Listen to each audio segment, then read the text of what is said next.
1, 2, 3. പക്ഷേ നമ്മൾ പറയുമ്പോൾ അങ്ങനെ പറയാം, എന്ത് 1000 പ്രാവശ്യം പറഞ്ഞു അല്ലെ, 10,000 പ്രാവശ്യം പറഞ്ഞിട്ട് തിരിയുന്നില്ല എന്തെല്ലാം പറയാം. 10,000 പ്രാവശ്യം പറഞ്ഞാൽ ആരും തിരിയാത്ത ലോകത്ത് ആരും ഉണ്ടാവില്ല. ഒന്ന് പറഞ്ഞു നോക്കിയാൽ അറിയാം. പറയണം, പറഞ്ഞുകൊണ്ടേയിരിക്കണം. അങ്ങനെ പറയുമ്പോൾ ആൾക്കാർക്ക് തിരിയും, സംശയമില്ല. പക്ഷെ നമ്മളെന്താ പറയാ, 3 പ്രാവശ്യത്തെ 10,000 പ്രാവശ്യം ആക്കും. അപ്പോൾ അങ്ങനെ പറയുന്ന നമ്മളാണ് വാൽമീകി പൊട്ടത്തിൽ എഴുതി വെച്ചുകൊണ്ട് വ്യാഖ്യാനിക്കാൻ പോകുന്നു. ആലോചിച്ച് നോക്കാം അല്ലേ. എന്നിട്ട് നമ്മൾ പറയും 10,000 വട്ടം ഞാനത് വായിച്ചു, എനിക്ക് തിരിഞ്ഞിട്ട് അതിന്റെ യുക്തി പറയും അല്ലേ. ഒറ്റ പ്രാവശ്യം വായിച്ചിട്ടുണ്ട് അവിടെ. അപ്പൊ അങ്ങനെ ഇതൊക്കെ നിത്യജീവിതത്തിലുള്ളതാണ്. അതാണ് ഞാൻ പറഞ്ഞ വ്യാഖ്യാനങ്ങൾ ചേർത്ത് കൊണ്ടുവേണം ഈ ഗ്രന്ഥങ്ങളെയൊക്കെ നമ്മൾ അടുത്തറിഞ്ഞ് പഠിക്കുവാനും വായിക്കുവാനും ഉള്ളത്. അപ്പൊ പുത്രന്മാരുണ്ടായിട്ടില്ല. എന്തിനാ പുത്രന്മാര് എന്ന് ചോദിക്കും അല്ലെ. ചിലപ്പോൾ അമ്മമാര് പറയും അല്ലെ, വല്ലാത്തതില്ലാത്തതിരുന്നാലും ഇല്ലാത്തയാന്ന് പറയും. ഇപ്പോഴത്തെ ഒരവസ്ഥയിൽ പറയുന്നുണ്ട്. അപ്പൊ പുത്രന്മാർ എന്തിന്, എന്താണ് പുത്രന്മാർ നമുക്ക് വേണം? തലമുറയെ നിലനിർത്തുക എന്നത് മാത്രമാണ്. അങ്ങനെയാണെങ്കിൽ മൃഗങ്ങളും അത് തന്നെ ചെയ്യുന്നത്. ആഹാര നിദ്ര ഭയമൈഥുനം ച സാമാന്യമേത പശുഭിർനരാണം എന്നാണ് പറയുന്നത്. മനുഷ്യന്മാർക്കും മൃഗങ്ങൾക്കും ഇതെല്ലാം ഒരേപോലെയാണ്. ആഹാരം അല്ലേ, അവര് വിശക്കുമ്പോ ഒക്കെ ആഹാരം തേടുന്നുണ്ട്, ഭക്ഷണം കഴിക്കുന്നുണ്ട്, അങ്ങനെ ജീവിക്കുന്നുണ്ട്. നിദ്ര, കൃത്യമായിട്ട് ഉറങ്ങുന്നുണ്ട്. പക്ഷെ നമ്മളെ പോലെ പോത്തിനെ പോലെ കടന്നുറങ്ങുന്നില്ല എന്നേ ഉള്ളൂ. കൃത്യമായിട്ട് ഉറക്കണം അല്ലെ. ശ്വാനനിദ്ര കണ്ടിട്ടില്ല. എന്ത് ശബ്ദം കേട്ടാലും ഉണരുന്ന രീതിയിൽ ജീവിതത്തിൽ കൃത്യമായ ഉറക്കം ഉള്ളവരാണ് ഈ മൃഗങ്ങളെല്ലാം. ഭയമുണ്ട് അല്ലെ, ഭയം നമുക്കൊക്കെ ഉണ്ട്. ഭയമില്ലാത്ത ആരും ഉണ്ടാവില്ല ലോകത്ത്. ചെറുപ്പകാലങ്ങളിൽ നമുക്ക് 2 ഭയം ഉണ്ടാവും. 2 ഭയമേ മനുഷ്യന് ശരിക്കും ഉള്ളൂ എന്ന് പറയുന്നത്. ബാക്കിയൊക്കെ നമ്മൾ ഉണ്ടാക്കിയെടുക്കുന്നത്. ഇതാ 2 ഭയം. ഒന്ന് വലിയ ശബ്ദം. അത് ജനിച്ച ഉടനെ നമ്മൾ കുട്ടികളുടെ അടുത്ത് പോയിട്ട് കൈയൊക്കെ കുട്ടി അവർ ഞെട്ടും, പടക്കമൊക്കെ പൊട്ടുന്ന കേട്ടാ ഞെട്ടും. വലിയ ശബ്ദം പൊതുവെ മനുഷ്യർക്ക് എല്ലാവർക്കും ഭയം. അതുപോലെ ഉയരം ഭയക്കും. ഈ 2 ഭയങ്ങളെ അടിസ്ഥാനപരമായിട്ട് മനുഷ്യനുള്ളൂ. നേരെ മറിച്ച് ഒരു ജനിച്ച ഉടനെ ഒരു കുട്ടിയുടെ അടുത്തേക്ക് വേറെ എന്ത് ഭീകര രൂപം കാണിച്ചാലോ അല്ലെ, നമ്മൾ പേടിപ്പിക്കുന്ന പ്രേതത്തിന്റെയോ ഭൂതോ പിശാചോ കുമ്പിള്ളൈനോ എങ്ങനത്തെ കാണിച്ചാലും കുട്ടിക്ക് ഒരു പ്രശ്നമില്ല, അതിങ്ങനെ നോക്കിയിരിക്കും. പാമ്പ്, വലിയ സർപ്പത്തിന്റെ ചിത്രം ഒറിജിനൽ സർപ്പത്തെ കൊടുത്താലും ഒരു പേടി ഉണ്ടാവില്ല അവർക്ക്. ഇല്ല, അതിന്റെ കൂടെ കളിക്കുമാണ്, പിടിക്കാനൊക്കെ പോകും. അതുകൊണ്ടാണ് ഈ കുട്ടികൾക്ക് കളിപ്പാട്ടം ചിലവർ തിരഞ്ഞെടുക്കുമ്പോൾ ഈ പാമ്പിനെയൊക്കെ കൊണ്ട് കൊടുക്കും. ചെറിയ കുട്ടികൾക്ക് നമ്മൾ ശ്രദ്ധിച്ചിട്ടുണ്ടാവും. ഇങ്ങനെ റബ്ബറിന്റെ പോലത്തെ ഒറിജിനലിനെ വെല്ലുന്ന തരത്തിലുള്ള പാമ്പെല്ലാം ഉണ്ട്. ദയവേത് കുട്ടികൾക്ക് അത് വാങ്ങിക്കൊടുക്കാൻ പാടില്ല. എന്തുകൊണ്ടാണെന്ന് വെച്ചാൽ 1.5 വയസ്സുള്ള കുട്ടി ഇത് കളിച്ച് പിടിച്ച് പഠിച്ചു കഴിഞ്ഞാൽ മുറ്റത്ത് കിടക്കുന്ന ഒറിജിനൽ പാമ്പിനെ കണ്ടവൻ പോയി പിടിക്കും. കാരണം അവൻ അറിയില്ല. അങ്ങനെ എത്രയോ സംഭവിക്കുന്നുണ്ട് അപകടങ്ങൾ ലോകത്ത്. കാരണം കുട്ടികൾക്ക് ഭയമില്ല. ഭയം ഓരോ കാര്യത്തിൽ ജീവിതത്തിൽ ഇടപെട്ട് ബാക്കിയൊക്കെ നമ്മൾ ഉണ്ടാക്കുന്നതാണ്. ബാക്കി എല്ലാ ഭയങ്ങളും നമ്മൾ ജീവിതത്തിൽ ഉണ്ടാക്കിയെടുക്കുന്നതാണ്. ഇത് 2 ഭയങ്ങൾ മനുഷ്യർക്ക് എന്തുണ്ട്, സ്വാഭാവികമായിട്ടുണ്ട്, എല്ലാ മൃഗങ്ങൾക്കും ഉണ്ട്. നമ്മുടെ കുട്ടീനെ എടുത്ത് നമ്മൾ ഒന്ന് മേലേക്ക് ഇട്ടാൽ കുട്ടി ഒന്ന് ഞെട്ടും. നമ്മൾ ശ്രദ്ധിച്ചിട്ടുണ്ടോ? ചെറിയ മക്കളെ എടുത്തിട്ട് ഒന്ന് ഇങ്ങനെ കൈകൊണ്ടാക്കിയാൽ അവർക്ക് വേഗം പേടിയാണ്. കാരണം ഭയം ഹൈറ്റിനെ, ഉയരത്തെ എല്ലാവർക്കും ഭയമാണ്. ബാക്കി നമ്മൾ ഇന്ന് കാണുന്ന എല്ലാ ഭയങ്ങളും ഇല്ലേ, ലോൺ അടക്കാനുള്ള ഭയം അല്ലെ, പ്രഭാഷണം 8:45 തീരുമോ എന്നുള്ള ഭയം അല്ലെ, ഇത് തീർന്നിട്ട് 7:10 പ്രഭാഷണം തുടങ്ങുമോ എന്നുള്ള ഭയം, ഇതെല്ലാം നമ്മൾ ഉണ്ടാക്കിയെടുക്കുന്നത്. ബാക്കി എല്ലാ വേവലാദികളും ഭയങ്ങളും മനുഷ്യൻ ലോകത്ത് ഉണ്ടാക്കിയെടുക്കുന്ന ഭയങ്ങളാണ് എന്നർത്ഥം. അതിനൊക്കെ നമുക്ക് ഒരു പരിധിവരെ പരിഹാരമുണ്ട്. പക്ഷെ ഇതിനെ പരിഹരിക്കണേ ലേശം പ്രയാസമുണ്ട്. അതും പ്രാക്ടീസ് കൊണ്ട് എടുക്കാൻ പറ്റും. വലിയ ശബ്ദങ്ങൾ, ബോംബ് പൊട്ടുന്ന ശബ്ദങ്ങൾക്ക് നമുക്കിപ്പം ചിലപ്പം അറിഞ്ഞുകൊണ്ട് പൊട്ടുന്നതിന്റെ പേടിയൊന്നും ഉണ്ടാവില്ല അല്ലെ. എത്രയോ ഉയരത്തിൽ ആൾക്കാർ കയറിയിട്ട് മരത്തിന്റെ കൊമ്പൊക്കെ കുത്തുന്നുണ്ട്. അപ്പൊ അതും എല്ലാം തരണം ചെയ്യാൻ പറ്റുന്ന ഭയങ്ങളെ ലോകത്തുള്ളൂ. അപ്പൊ ആഹാരം, നിദ്ര, ഭയം, മൈഥുനം അല്ലെ, മിഥുനസ്യ ഭാവം, ദമ്പതികളുടെ പെരുമാറ്റങ്ങളൊക്കെ എല്ലാ ജീവികൾക്കും ഉണ്ട്. ഇത് ഒരു മൃഗങ്ങൾക്ക് മാത്രമായിട്ടില്ല, മനുഷ്യനുണ്ട്, എല്ലാവർക്കും ഉണ്ട്. പക്ഷെ മനുഷ്യൻ എന്താ പ്രത്യേകത എന്ന് ചോദിച്ചാല് ധർമ്മോഹി തേഷാം അധികോ വിശേഷ എന്നാണ് പറയുക. ധർമ്മം അല്ലെ, ഡ്യൂട്ടി, റെസ്പോൺസിബിലിറ്റി എന്ന് പറയുന്നു. അത് പൊതുവെ മൃഗങ്ങൾക്കൊക്കെ കുറവായിരിക്കും. എത്രത്തോളം അവര് എവിടുന്നാണോ വിശക്കുന്നത് അന്നേരം ഭക്ഷണം കഴിക്കും. അങ്ങനെയുണ്ട്. എവിടെയാണോ മലമൂത്ര വിസർജനം നടത്താൻ തോന്നുന്നത് അന്നേരം അവിടെ ചെയ്യും. അങ്ങനെയുണ്ട്. അപ്പം ഈ പൊതുവെ പറയുന്നതാണ് ഈ അല്ലെ ഇണപ്രാവുകൾ നമ്മൾ പറയും. ശാസ്ത്രം പറയുന്ന ഒരു വികാരവും ഇല്ലാത്ത ജീവിയാണ് ഇത് പ്രാവുകൾ. അതിൽ എണ്ണ ചത്ത അവിടെ കിടക്കുന്നുണ്ടെന്ന് അപ്പുറത്തുനിന്ന് ഭക്ഷണം കഴിക്കുന്നുണ്ടാവും. ശ്രദ്ധിച്ചാൽ മനസ്സിലാവും. ഒരുപാട് പഠനങ്ങൾ അതിനെ കുറിച്ച് വന്നിട്ടുണ്ട്. അതിന്റെ എണ്ണ അവിടെ ചത്ത് കിടക്കുന്നുണ്ടെങ്കിൽ തന്നെ വിശക്കുന്ന മറ്റേ പ്രാവ് എന്താണോ കിട്ടുന്നത് കുത്തിത്തിന്. മനസ്സിലായില്ല? പക്ഷെ നമ്മൾ കവികളും ഒക്കെ വിവരിക്കുകയാണ് പ്രാവുകളെ പോലെ എന്നൊക്കെ പറയും. മനസ്സിലായില്ല? അങ്ങനെ ഒന്നും വികാരങ്ങളൊന്നും പക്ഷി മൃഗാദികൾക്ക് കുറവാണ്, പ്രത്യേകിച്ച് പ്രാവിനല്ല. ആഹാര, നിദ്ര, ഭയമൈഥുനം ഇതെല്ലാം എല്ലാവർക്കും തുല്യമാണെങ്കിൽ ധർമ്മോഹിതേഷാം അധികോ വിശേഷ. ധർമ്മം അല്ലെ, ഡ്യൂട്ടി, റെസ്പോൺസിബിലിറ്റി, ഈ രണ്ടു വാക്കൊന്നും പോരാ ധർമ്മശബ്ദത്തെ നിർവഹിക്കാൻ. ധർമ്മം എന്നുള്ള പദത്തിന് തുല്യമായിട്ട് ഒരു ഇംഗ്ലീഷ് പദം ഇല്ല എന്നാണ് വിവേകാനന്ദ സ്വാമിജി പറഞ്ഞിട്ടുള്ളത്. ഇതിന് തുല്യമായി വെക്കാൻ പറ്റിയ വേറൊന്നുമില്ല. അത്ര അർത്ഥവ്യാപ്തിയുള്ള പദമാണ് ധർമ്മം എന്നുള്ളത്. അപ്പം എന്തു പറയുന്നു? ധർമ്മമില്ലാത്തവൻ പശുഭി സമാനഹ എന്നാണ്, മൃഗങ്ങൾക്ക് തുല്യാണത്രേ. അപ്പോൾ കേവലം മൈഥുനം എന്നുള്ള ഭാവത്തിലൂടെ കുട്ടികൾ ഉണ്ടാവുക എന്നത് ലോകത്തെല്ലാവർക്കും സംഭവിക്കുന്നു എന്നിരിക്കെ കാളിദാസൻ പറയുന്നു, എന്തിനാണ് സന്താനങ്ങൾ എന്ന് ചോദിച്ചാൽ പറയും, ന ചേപേ ലേഭേ പൂർവമേഷാം ഗൃണനിർമോക്ഷ സാധനം. ആർക്ക്? പൂർവികരായിട്ടുള്ള കടം വിട്ടുന്നതിന് വേണ്ടിയിട്ടുള്ളതാണ് പുത്രന്മാർ. അല്ലെ, പൂർവികരായിട്ട് ഉണ്ടാക്കിയിട്ടുള്ള കടം വീട്ടുന്നതിന് വേണ്ടിയിട്ട് എന്ന് പറഞ്ഞാല് അച്ചാച്ചൻ ലോൺ എടുത്തിട്ട് 5 കോടി ഉറുപ്പിയുണ്ട്, നമ്മൾ വേണം അത് വീട്ടാൻ, അല്ലെ? അതല്ല ഉദ്ദേശിച്ചത്. നമുക്ക് പരമ്പരാഗതമായി കിട്ടിയിട്ടുള്ള ചില അറിവുകളുണ്ട്. കുടുംബത്തിന്റെ അല്ലെങ്കിൽ സമൂഹം നമ്മളിലേക്ക് നിക്ഷിപ്തമാക്കി തന്നിട്ടുള്ള ചില അറിവുകളുണ്ട്. അതെന്തു വേണം? അത് അടുത്ത തലമുറയിലേക്ക് പകർന്ന് നൽകി ഈ സംസ്കാരത്തെ ഇതേപോലെ നിലനിർത്തുന്നതിന് വേണ്ടിയിട്ടാണ് സന്താനങ്ങൾ, വേറൊന്നിനുമല്ല. അതിന് നമ്മൾ എന്ത് ചെയ്യുന്നു? അതാണ് പ്രധാനപ്പെട്ട ഒരു കാര്യം. അതിനെന്ത് ചെയ്യാൻ സാധിക്കും? അതാണ് നമ്മൾ ഇനി കൂടുതൽ സമൂഹത്തിൽ ആലോചിക്കണം. ഞാനത് സുരേഷിയോട് വളരെ കൃത്യമായിട്ട് ഇന്നലെയും സംസാരിച്ചു. നമ്മൾ കഴിഞ്ഞ മെയ് മാസം ഇതേപോലെ സത്സംഗം പ്രായമായവർക്ക് മാത്രം മതിയോ, കുട്ടികൾക്ക് ഇത് കൊടുക്കണ്ടേ എന്നുള്ളതിനെ കുറിച്ച് ആലോചിക്കുന്നതിൻ്റെ ഭാഗമായിട്ട് നമ്മളിവിടെ 5 ദിവസം നീളുന്നതായ ഒരു ക്യാമ്പ് വൈകുന്നേരം, ഇതേപോലെ പ്രഭാഷണ പരമ്പര ഒന്നും പറയാൻ സാധിക്കില്ല, എങ്കിലും അവർക്ക് ഇഷ്ടപ്പെടുന്ന കുറെ ആക്ടിവിറ്റികളും കാര്യങ്ങളും ഒക്കെ വെച്ച് ഭഗവത്ഗീത അത് 18 അധ്യായങ്ങളും പഠിപ്പിക്കണം എന്നുള്ള ചിന്തയോടുകൂടി 1-ാമത്തെ അധ്യായം നമ്മളത് കൃത്യമായിട്ട് പഠിപ്പിച്ചു കൊടുത്തിട്ടുണ്ടായിരുന്നു. ആദ്യത്തെ ദിവസം നമുക്ക് 35 കുട്ടികളോളം, ഏകദേശം 35 അറിയില്ല, ഏകദേശം 32-33 കുട്ടികളുണ്ടായിരുന്നു അല്ലെ. പിന്നീട് അങ്ങോട്ട് നോക്കുകയാണെങ്കിൽ കുറഞ്ഞു വന്നു. ഞാൻ പതുക്കെ പറയാം. 5-ാമത്തെ ദിവസം തീരുന്നന്ന് 7 കുട്ടികളുണ്ടായിരുന്നു അല്ലെ. അത് ആരും പൈക്ക് കേൾക്കും, അതുകൊണ്ട് ഞാൻ പതുക്കെ പറയും.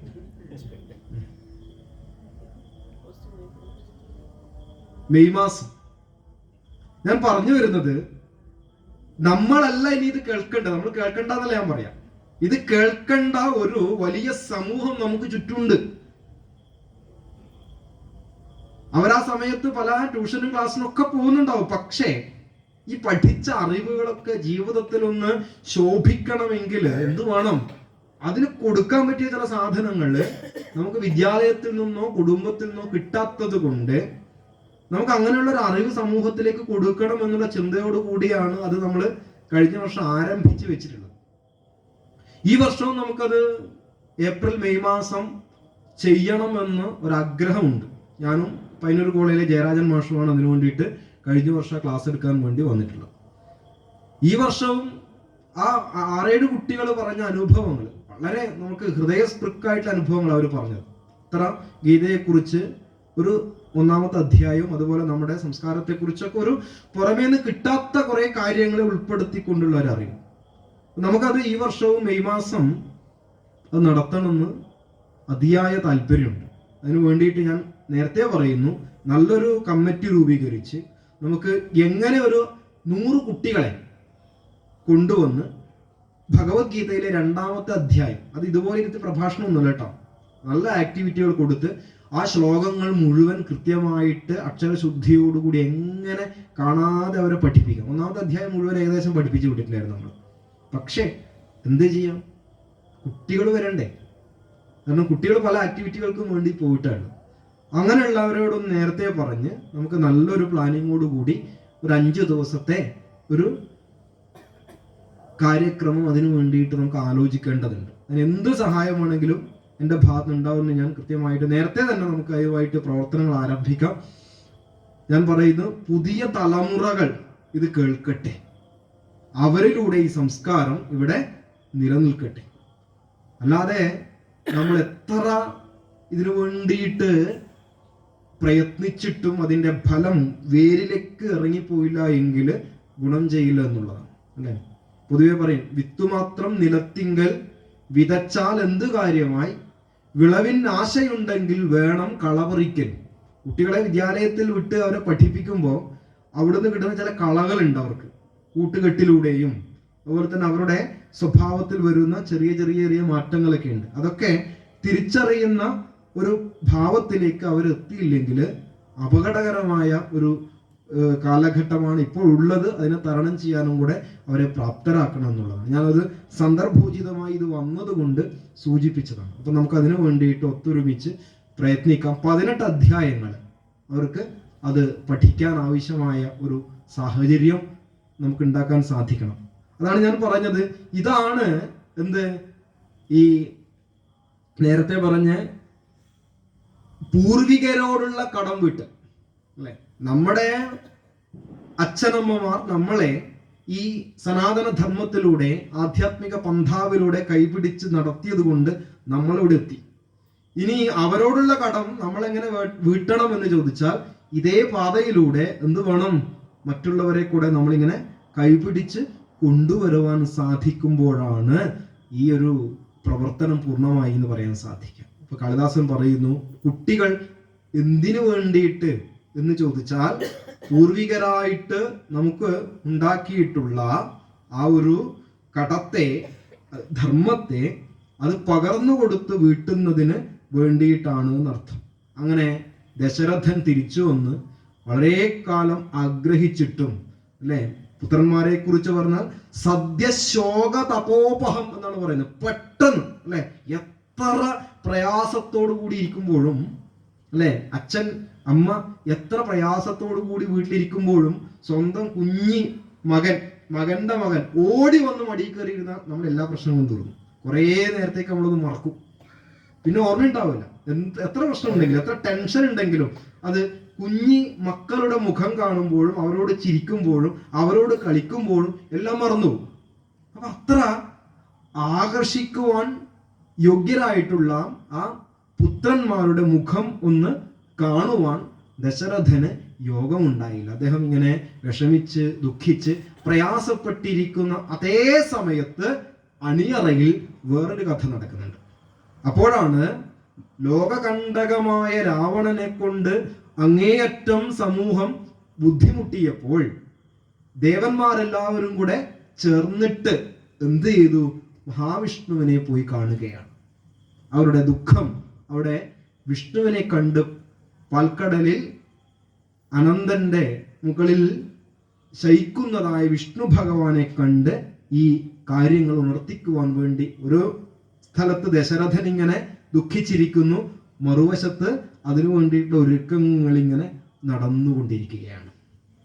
അപ്പോൾ ദേവന്മാർ കാണാൻ പോയപ്പോൾ വിഷ്ണുവിനെ വർണ്ണിക്കുന്നതായ ഒരുപാട് നല്ല ശ്ലോകങ്ങൾ കൊണ്ടാണ് പിന്നെ അങ്ങോട്ട് പോകുന്നത്. ഭഗവാനെ കണ്ട് ഇവര് കാര്യങ്ങളൊക്കെ കൃത്യമായി ഉണർത്തിച്ച് ഭഗവാൻ ഇതിനൊരു പോംവഴി ഉണ്ടാക്കി തരണം എന്നാണ് പറയുന്നത്.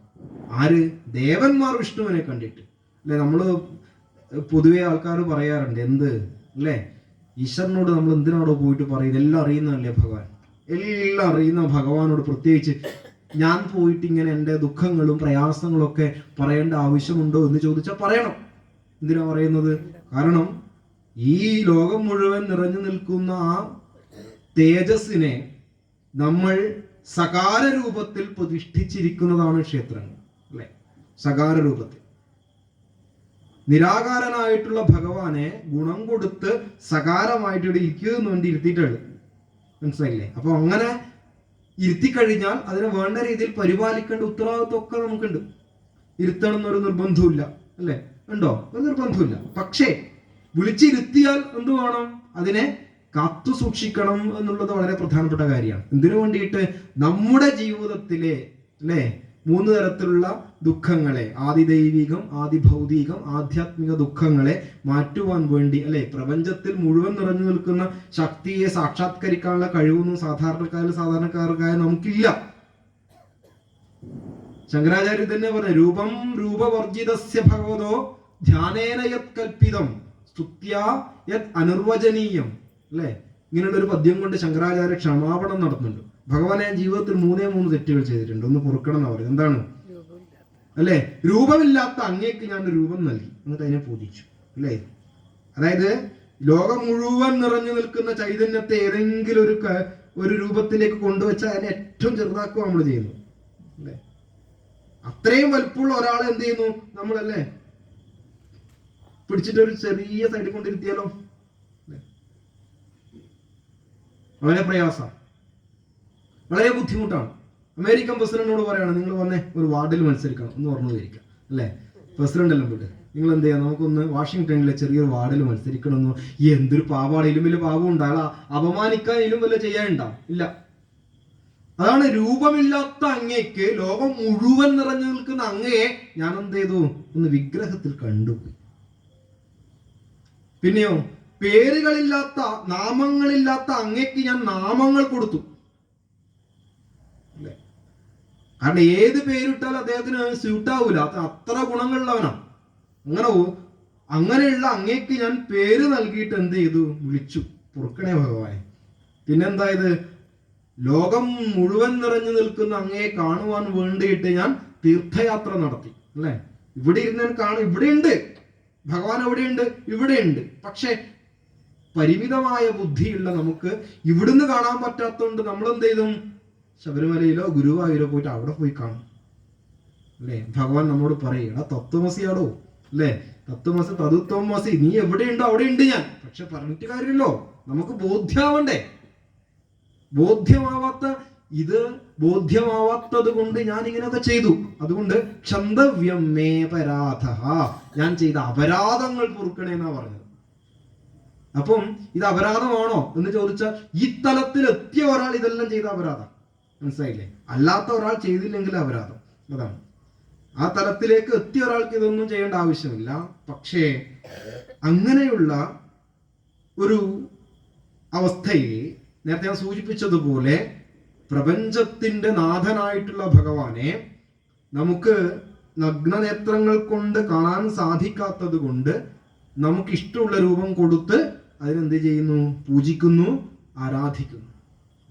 അല്ലാത്തവർക്ക് ക്ലേശം ഭയങ്കരമായിരിക്കും. അല്ലെ? ഗീതയിൽ പറയുന്നല്ലോ, ക്ലേശ അധികതരസ്തേഷാം. ആർക്ക്? രൂപമില്ലാത്ത ഭഗവാനെ അതേപോലെ കണ്ട് ആരാധിക്കാൻ നോക്കുന്നവർക്ക് ഉപാസനാ മാർഗത്തിൽ അങ്ങേയറ്റം ക്ലേശമായിരിക്കും, പ്രയാസമായിരിക്കും. അതുകൊണ്ട് ക്ലേശമില്ലാതിരിക്കണമെങ്കിൽ, ആ ധ്യാനത്തിൽ മനസ്സുറപ്പിച്ചു നിർത്തണമെങ്കിൽ എന്ത് വേണം? ഏതെങ്കിലും തരത്തിലുള്ള രൂപം വേണം.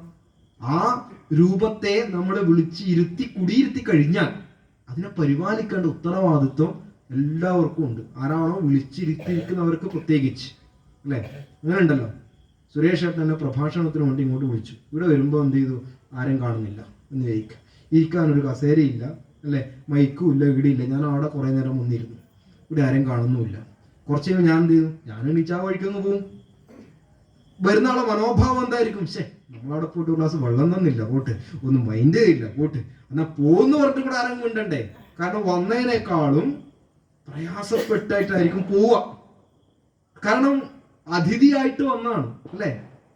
ഇതാണ് എല്ലായിടത്തും തന്നെയാണ്. ഭഗവാനെ വിളിച്ച് വിഗ്രഹത്തിലേക്ക് നമ്മൾ ഇരുത്തി, പിന്നെ വേണ്ട നിവേദ്യങ്ങളും ഉത്സവങ്ങളും അവിടെ വേണ്ട കാര്യങ്ങളെല്ലാം നമ്മൾ കൃത്യമായിട്ട് എന്ത് വേണം? ചെയ്തുകൊണ്ടേ ഇരിക്കുമ്പോൾ ആ ചൈതന്യത്തിന് വർധനവുണ്ടായിക്കൊണ്ടിരിക്കുന്നത് സത്യമാണ്, അനുഭവിക്കാൻ പറ്റും. ഇങ്ങനെ ആ ചൈതന്യം ഇങ്ങനെ വർദ്ധിക്കുമ്പോൾ, അല്ലേ, നമുക്ക് ഇങ്ങനെ നാടിന്റെ ഐശ്വര്യവും അതോടൊപ്പം വളർന്നു വരുന്നത് ഇങ്ങനെ അനുഭവിക്കാൻ പറ്റും. സത്യമാണ്, അനുഭവിക്കേണ്ട സത്യമാണ്, അതുകൊണ്ട് ഇത് പറയേണ്ടല്ല. അപ്പൊ ഇവിടെ ഞാൻ പറഞ്ഞു വരുന്നത്, സകാര രൂപത്തിൽ പ്രാർത്ഥിക്കുന്ന ഒരു ഭക്തനെ സംബന്ധിച്ചിടത്തോളം ദേവന്മാർ പോയിട്ട് വിഷ്ണുവിനോട് ഉണർത്തിക്കാണ്. പാൽക്കടലിൽ പള്ളി കൊള്ളുന്ന ഭഗവാനോട്, ഭഗവാനെ അങ്ങ് അറിയുന്നില്ലേ എന്തൊരു പ്രശ്നങ്ങളാ, ലോകകണ്ടകനായ രാവണനെ കൊണ്ട് അങ്ങേയറ്റം പ്രയാസപ്പെട്ടിരിക്കുന്ന ഈ അവസരത്തിൽ ഇതിന് അങ്ങയുടെ ഭാഗത്തു നിന്നും ഒരു തീരുമാനം ഉണ്ടാവാതെ രക്ഷയില്ല എന്ന് പറഞ്ഞപ്പോൾ ഭഗവാൻ സമാധാനിപ്പിച്ച് പറഞ്ഞു വിട്ടു. എന്താ പറഞ്ഞത്? സോഹം ദാശരഥി ഭൂത്വ, അല്ലെ, ഞാൻ ദാശരഥിയായി പിറന്നിട്ട്. ആരാ ദാശരഥി? ദശരഥന്റെ പുത്രൻ. ദശരഥന്റെ പുത്രനായി പിറന്നിട്ട് രണഭൂമേർ ബലിക്ഷമം കരിഷ്യാമി ശനൈസ്തീഷ്ണേഹി തച്ചിരഹ കമലോദ്ഭവം എന്ന് പറയും. മനസ്സിലായില്ലേ?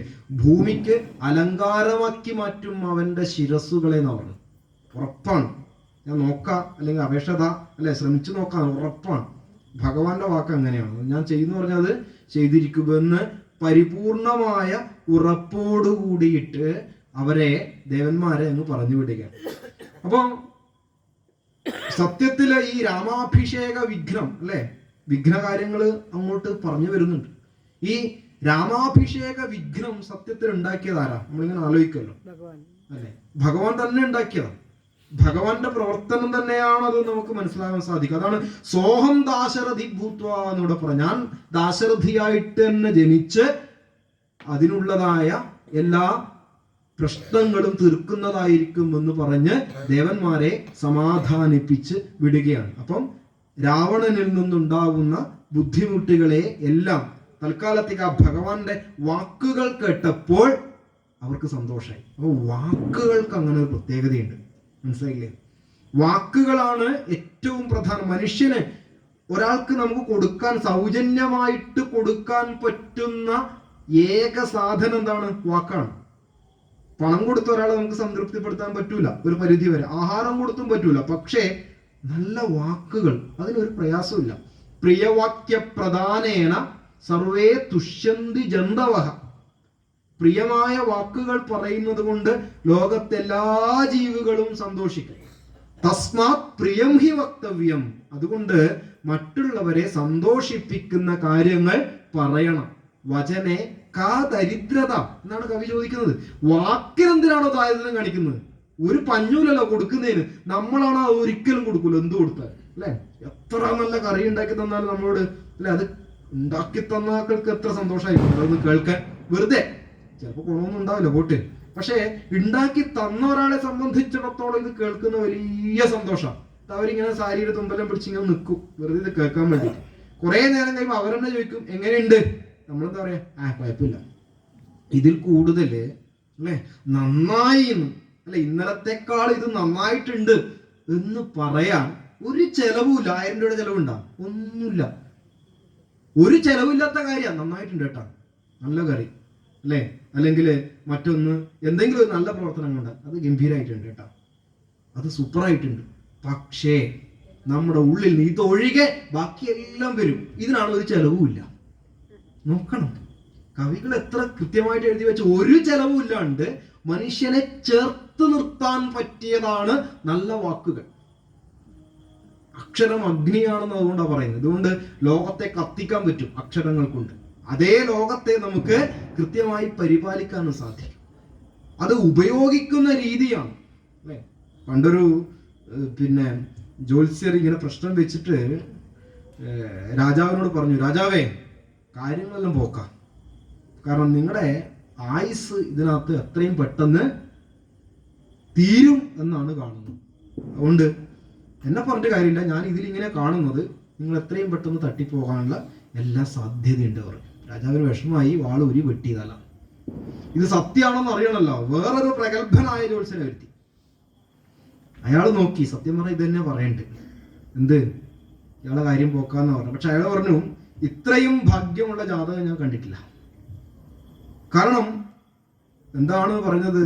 അങ്ങേക്ക് മാത്രം ഒരു പ്രത്യേകത ഉണ്ട്. എന്താ അറിയോ?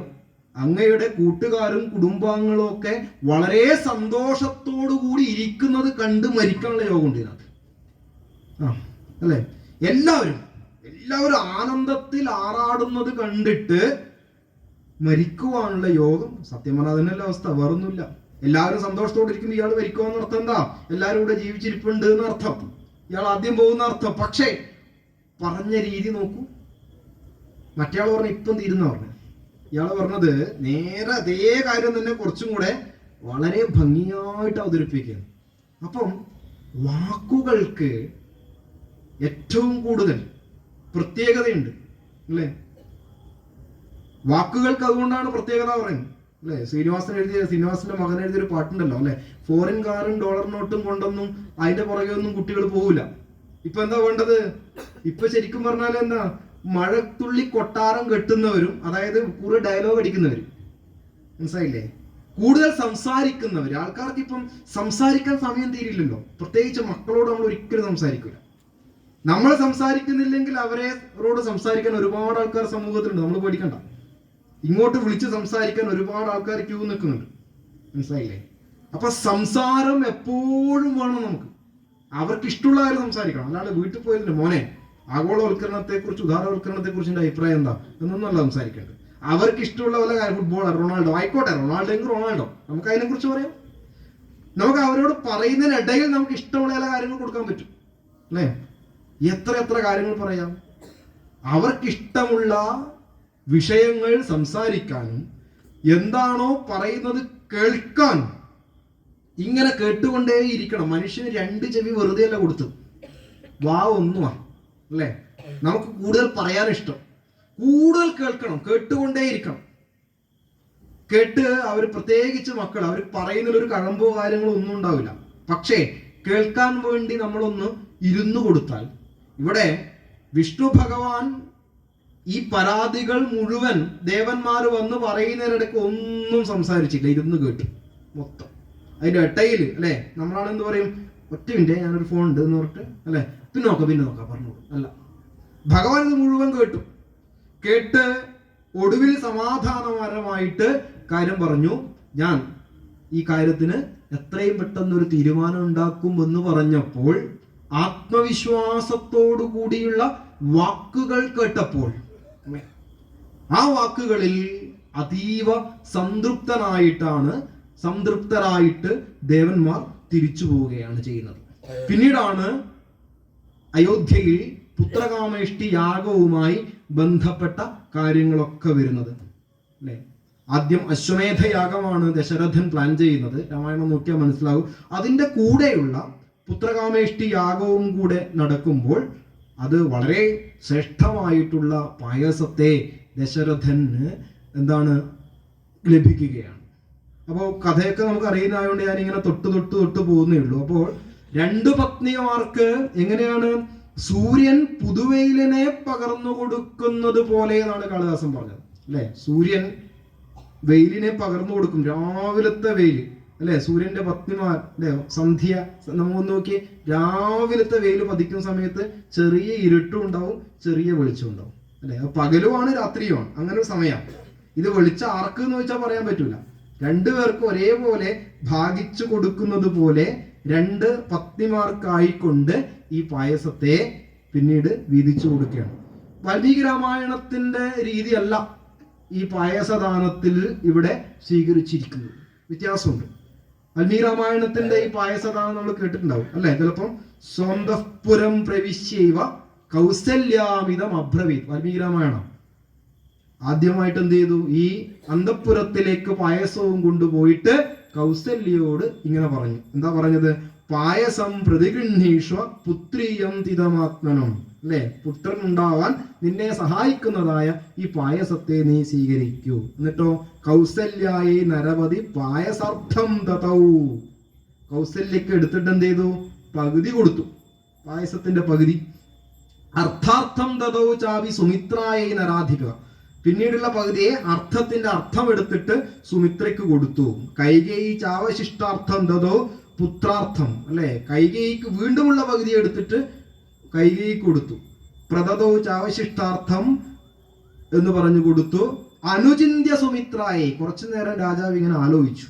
എന്നിട്ട് അത് ആർക്ക് കൊടുത്തു? സുമിത്രയ്ക്ക് കൊടുത്തു. ഇത് ഈ വീതം വെക്കൽ പഠിക്കണമെന്നുണ്ടല്ലോ, എത്രയോ കാലം ഇരുന്ന് വായിക്കണം. 100 പ്രാവശ്യം വായിച്ചാൽ അതിന്റെ ഇത് എങ്ങനെയാ കൊടുത്തത് എന്ന് കിട്ടണേ വലിയ പണിയാണ് അല്ലേ. ഞാൻ ഒരു പ്രാവശ്യം പ്രഭാഷണത്തിൽ അത് കൃത്യമായിട്ട് വിവരിച്ചിട്ടുണ്ടായിരുന്നു, എങ്ങനെയാ കൊടുത്തിട്ടുള്ളത്.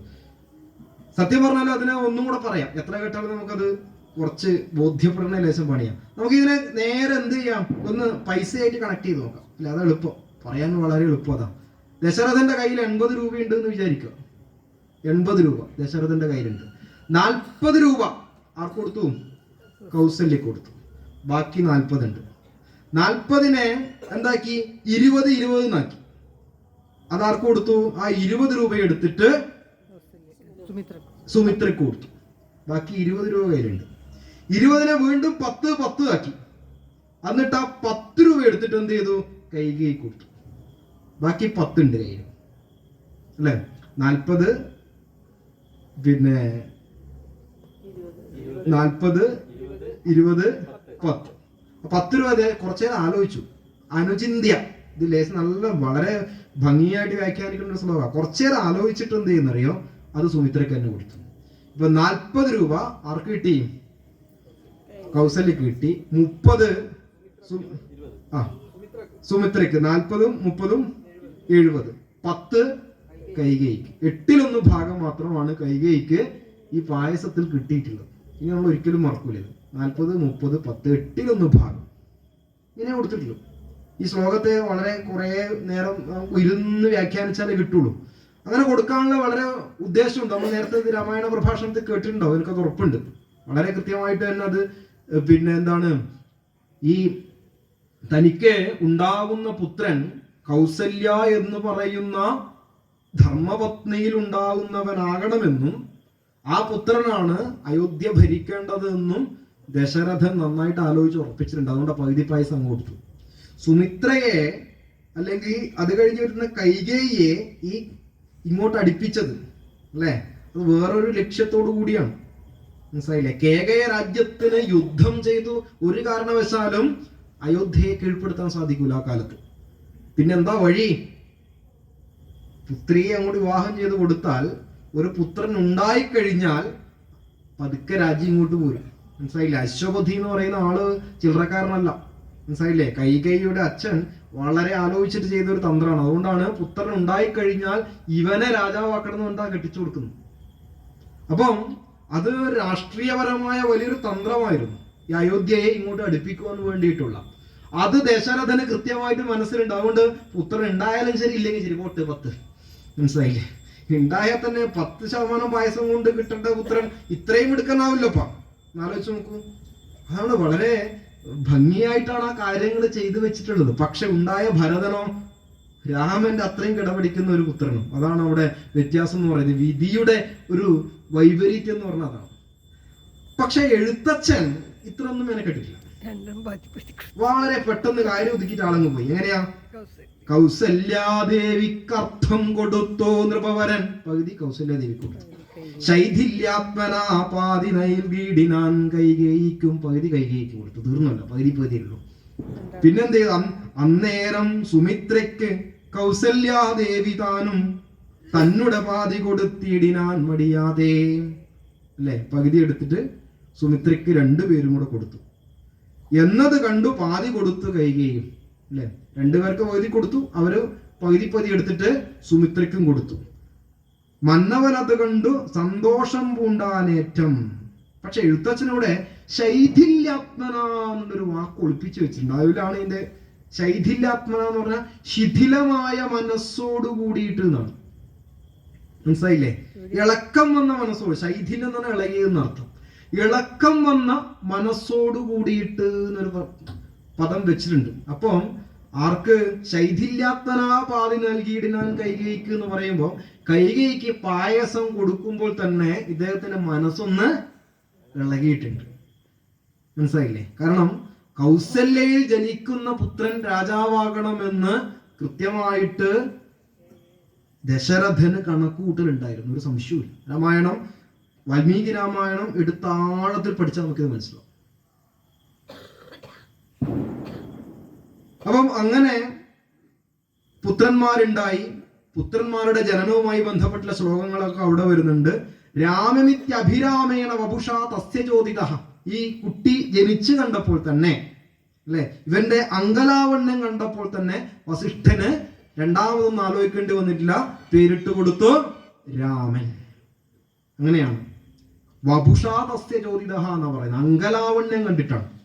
രാമൻ എന്ന് പറഞ്ഞ അർത്ഥം തന്നെ രമിപ്പിക്കുന്നവൻ എന്നർത്ഥം, സന്തോഷിപ്പിക്കുന്നവൻ, സന്തോഷിപ്പിക്കുക, അല്ലെ. രാമന്റെ ഒരു പ്രധാനപ്പെട്ട ധർമ്മത മറ്റുള്ളവരെ സന്തോഷിപ്പിക്കുക എന്നുള്ളത്.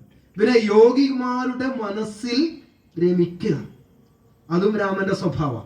അപ്പൊ രാമശബ്ദത്തിന്റെ അർത്ഥം അതാണ്, രമിപ്പിക്കുന്നവൻ ആരോ അവൻ രാമൻ. ഇത് വളരെ കൃത്യമായി ഉപയോഗപ്പെടുത്തിയ ആള് എഴുത്തച്ഛനാണ്. ആദ്യ ഭാഗത്ത് തന്നെ അദ്ദേഹം ഒരു മനുഷ്യധർമ്മം എന്താണ്, അല്ലെ, രാമായണം വായിക്കുന്ന ഒരുവൻ എന്താവണം എന്നുള്ളത് കൃത്യമായി രേഖപ്പെടുത്തി വെച്ചിട്ടുണ്ട്. ആദ്യത്തെ വരികളിൽ തന്നെ ശ്രീരാമ രാമ രാമ ശ്രീരാമചന്ദ്ര ജയ, ശ്രീരാമ രാമ രാമ ശ്രീരാമഭദ്ര ജയ, അല്ലെ. പിന്നെ രാമൻ ആരെയാ സന്തോഷിക്കുന്നത്? ശ്രീരാമ രാമ രാമ സീതാഭിരാമ രാമ, അല്ലെ. സീതാഭിരാമനാണ് രാമൻ. സീതയ്ക്ക് അഭിരാമം നൽകുന്നവൻ എന്ന് പറഞ്ഞാൽ സ്വന്തം പത്നിയെ സന്തോഷിപ്പിക്കുന്നവനാണ് രാമൻ. തീർന്നാ? സ്വന്തം പത്നിയെ സന്തോഷിപ്പിച്ചുകൊണ്ട് വീട്ടിലിങ്ങനെ ഇരുന്നാൽ മതിയോ? പോരാ. അടുത്ത ധർമ്മം പറഞ്ഞു. എന്താണ്? ലോകാഭിരാമജയ. അടുത്ത നമ്മുടെ കർത്തവ്യമാണ്. ഞാനും എൻ്റെ ഭാര്യയും മക്കളും മാത്രം പോരാ, ലോകാഭിരാമന്മാരാവണം. എന്ന് പറഞ്ഞാൽ ലോകത്തിന് അഭിരാമം നൽകുന്നവനായിരിക്കണം, ലോകത്തെ സന്തോഷിപ്പിക്കുന്നവനായിരിക്കണം. ഇങ്ങനെ ലോകത്തെ സന്തോഷിപ്പിക്കാൻ ഇറങ്ങിയ ചില പ്രശ്നങ്ങളുണ്ട്. പെട്ടെന്നൊന്നും ലോകം സന്തോഷിക്കൂല്ല, നമുക്ക് സങ്കടമാവുകയും ചെയ്യും, അല്ലെ. അടുത്ത വരി അത് എഴുതി വെച്ചിട്ട് സങ്കടം ഉണ്ടാവുമ്പോൾ എന്ത് വേണം? രാവണാന്തകാരാമ, അല്ലെ. ലോകത്തെ സന്തോഷിപ്പിക്കാൻ ഇറങ്ങിക്കഴിഞ്ഞാൽ ഒരുപാട് രാവണന്മാർ നമുക്ക് ശത്രുക്കളായിട്ടുണ്ടാവും. ആ രാവണന്റെ അന്ധകനും കൂടിയാകുന്ന രാമനെ ആണ് ഞാൻ എന്ത് ചെയ്യുന്നത്? ഹൃതി മമ രമതാം എന്ന് പറഞ്ഞു, എന്റെ ഹൃത്തിലെപ്പോഴും ഇരിക്കട്ടെ എന്ന് പറയുന്നത്. അങ്ങനെയുള്ള രാവണൻ. അപ്പൊ നോക്കൂ, ഒരു രാമായണം പഠിക്കുന്ന ഒരുത്തന്റെ ഉത്തരവാദിത്വം എന്തെല്ലാം ആ വരികളുണ്ട്. വേറെ ഒന്നും വേണ്ട. ജീവിതം കൊണ്ട് ഭാര്യയെ സന്തോഷിപ്പിക്കണം, സമൂഹത്തെ സന്തോഷിപ്പിക്കണം. എന്തു വേണം? തനിക്കെതിരെ ഉണ്ടാവുന്ന ശത്രുക്കളെ, അല്ലെ, ആയുധം എടുത്തിട്ടൊന്നും പറയുന്നില്ല, എങ്ങനെയായാലും ആശയങ്ങൾ കൊണ്ടെങ്കിലും ഹനിക്കുമ്പോൾ മാത്രമാണ് ഒരുവൻ ലോകാഭിരാമനായി മാറുക. അത്ര ആഴത്തിലും പരപ്പിലുമാണ് രാമായണത്തിലെ ആദ്യ പദ്യങ്ങൾ തന്നെ വളരെ കൃത്യമായിട്ട് എഴുതി വെച്ചിട്ടുള്ളത്. എഴുത്തച്ഛനെ പോലെ രാമായണം ഹൃദയം, ഒരുപക്ഷെ വാൽമീകിയേക്കാളും കൂടുതൽ രാമായണത്തിന്റെ ഹൃദയം കണ്ടിട്ടുള്ള വർണ്ണനം നടത്തിയിട്ടുള്ള ആളാണ് എഴുത്തച്ഛൻ. അതാണ് ഞാൻ പറഞ്ഞത്, രാമം ഇത്യഭിരാമേണ. കാളിദാസൻ അങ്ങനെയാ പറയുന്നത്. ഇത് തന്നെയാണ് എഴുത്തച്ഛനും പറയുന്നത്. ആ വപുസ് കണ്ടപ്പോൾ, മറ്റുള്ളവരെ സന്തോഷിപ്പിക്കുന്നതായ കോമള രൂപം കണ്ടപ്പോൾ രാമൻ എന്ന് പേരിട്ടു. പക്ഷേ പിന്നെ അങ്ങോട്ടാണ് ഞാൻ നേരത്തെ ഒന്ന് പണ്ട് ഇതേ പ്രഭാഷണത്തിൽ പറഞ്ഞിട്ടുണ്ടായിരുന്നു, അല്ലെ. ഒരാൾക്ക് അടുത്ത പേര് ഭരണ നിപുണനായ കുമാരന് ഭരൻ എന്ന് പേരിട്ടു എന്ന് പറയുന്നത്. എന്ത് ഭരണം നടത്താൻ? ഇയാളിപ്പം ജനിച്ചിട്ടേ ഉള്ളൂ. ഒരു പോട്ടെ, എപ്പോഴാണ് ഭരണ നിപുണത ഉണ്ടോ ഇല്ലയോ എന്ന് കാണിക്കുന്ന അന്നേരമല്ല. ശ്രീരാമന്റെ പാതുകം വെച്ചിട്ട് നന്ദിഗ്രാമിൽ 14 വർഷത്തോളം ഭരണം നടത്തി രാജ്യത്തെ ഇരട്ടിയാക്കി കൊടുത്ത സമയത്ത് നമുക്ക് പറയാം നല്ല ഭരണ നിപുണനാണെന്ന്. പക്ഷെ ഇതിപ്പോ ജനിച്ചേ ഉള്ളൂ, എന്നാട് ഭരണ നിപുണനായ കുമാരന് ഭരതെന്നും പേരിട്ടു, അല്ലെ. ഇതാണ് രണ്ട് കാര്യങ്ങളാണ്. ഒന്ന്, ക്രാന്തദർശിയാണ് വസിഷ്ഠൻ. കാര്യങ്ങളെ മുൻകൂട്ടി കാണാനുള്ള കഴിവ് വസിഷ്ഠനിൽ അന്തർലീനമാണ്. രണ്ടാമത്തെ ഈ കുട്ടിയുടെ ലക്ഷണം എന്ന് പറയുന്നത് അങ്ങനെ ഉണ്ടല്ലോ. കുട്ടിയുടെ ലക്ഷണം കണ്ടപ്പോൾ തന്നെ അറിയാം ഇവൻ ഭാവിയിൽ നല്ല ഭരണ നിപുണനാകുമെന്ന്. മാത്രല്ല ഇവന്റെ പാരമ്പര്യവും അങ്ങനെയുള്ളതാണ്. കേകയ രാജ്യത്തെ കൈകേയിയുടെ പുത്രനാണ്. ഞാൻ പറഞ്ഞു, കൈകേയിയെ ഈ കുടുംബത്തോടു കൂടി ചേർത്ത് വെച്ചതിൽ വളരെ പ്രബലമായ ഒരു ഉദ്ദേശം അന്നുണ്ടായിരുന്നു. അപ്പോൾ ഇതെല്ലാം കൂടെ ചേർന്ന് വരുമ്പോൾ ഈ കുട്ടിയെയും കണ്ട സമയത്ത് വളരെ കൃത്യമായിട്ട് തന്നെ മനസ്സിലാക്കിയിരിക്കുന്നു ഇവൻ ഭരണ നിപുണനാകും. അതുകൊണ്ട് കൃത്യമായി പേരിട്ട് കൊടുത്തു. വളരെ അതാണ് പറഞ്ഞത്, വളരെ ആഴത്തിൽ വരികളിലൂടെ പോയാൽ നമുക്ക് ഇതുപോലെയുള്ള നല്ല സത്താമാത്രമായിട്ടുള്ള കാര്യങ്ങൾ രാമായണത്തിൽ നിന്ന് ഇങ്ങനെ നടത്തിയെടുക്കാൻ സാധിക്കും. അങ്ങനെ ആ കുട്ടികൾ വളരെ സന്തോഷത്തോടു കൂടി അവിടെ വസിക്കുന്ന കാര്യം വെച്ചുകൊണ്ടാണ് കാളിദാസൻ തൻ്റെ രഘുവംശത്തിലെ 10ാം സർഗത്തെ അവസാനിപ്പിക്കുന്നത്. അവിടുന്ന് 11ാം സർഗത്തിലേക്ക് പോകുമ്പോൾ തന്നെ പറയുന്നത് രാമായണത്തിന്റെ ഗതി തന്നെ മാറ്റി മറിക്കുന്ന ഒരു കഥാപാത്രം. 10 ദിവസം മാത്രമാണ് രാമായണം അന്വേഷിച്ചു കഴിഞ്ഞാൽ നമുക്ക് ഈ കഥാപാത്രത്തെ രാമായണത്തിൽ കാണാൻ സാധിക്കുക. 10 ദിവസം. ആ 10 ദിവസത്തിനുള്ളിൽ തന്നെ ഒരാൾക്ക് എന്തൊക്കെ കൊടുക്കണം അത് മുഴുവൻ കൊടുത്ത് എങ്ങോട്ടോ മറഞ്ഞു പോകുന്ന ഒരു കഥാപാത്രമായിട്ട് പറയുന്ന ശ്രേഷ്ഠനായിട്ടുള്ള വിശ്വാമിത്രന്റെ വരവ് കൊണ്ടാണ് 11ാമത്തെ സർഗം ആരംഭിക്കുന്നത്. വിശ്വാമിത്രൻ അല്ലെ, വിശ്വാമിത്രൻ എന്ന് പറയുന്ന കഥാപാത്രം സത്യത്തില് രാമന്റെ എല്ലാ ഗുണങ്ങളും, വസിഷ്ഠനിൽ നിന്നും കിട്ടിയ ഗുണങ്ങളെ സ്വന്തം ജീവിതത്തിൽ പ്രകാശിപ്പിക്കുന്നതിനാവശ്യമായിട്ടുള്ള എല്ലാ മേന്മകളും ഉണ്ടാക്കിക്കൊടുത്ത കഥാപാത്രമാണ് വിശ്വാമിത്രൻ. ആ വിശ്വാമിത്രന്റെ തന്നെ വരവ് എന്ന് പറഞ്ഞാല് കൗശികേന സകില ക്ഷിതീശ്വരോ രാമമധ്വര വിഘാത ശന്തയെ. എന്തിനുണ്ടാ വരുന്നത്? അധ്വര വിഘാത ശന്തയെ. അധ്വരം യാഗം.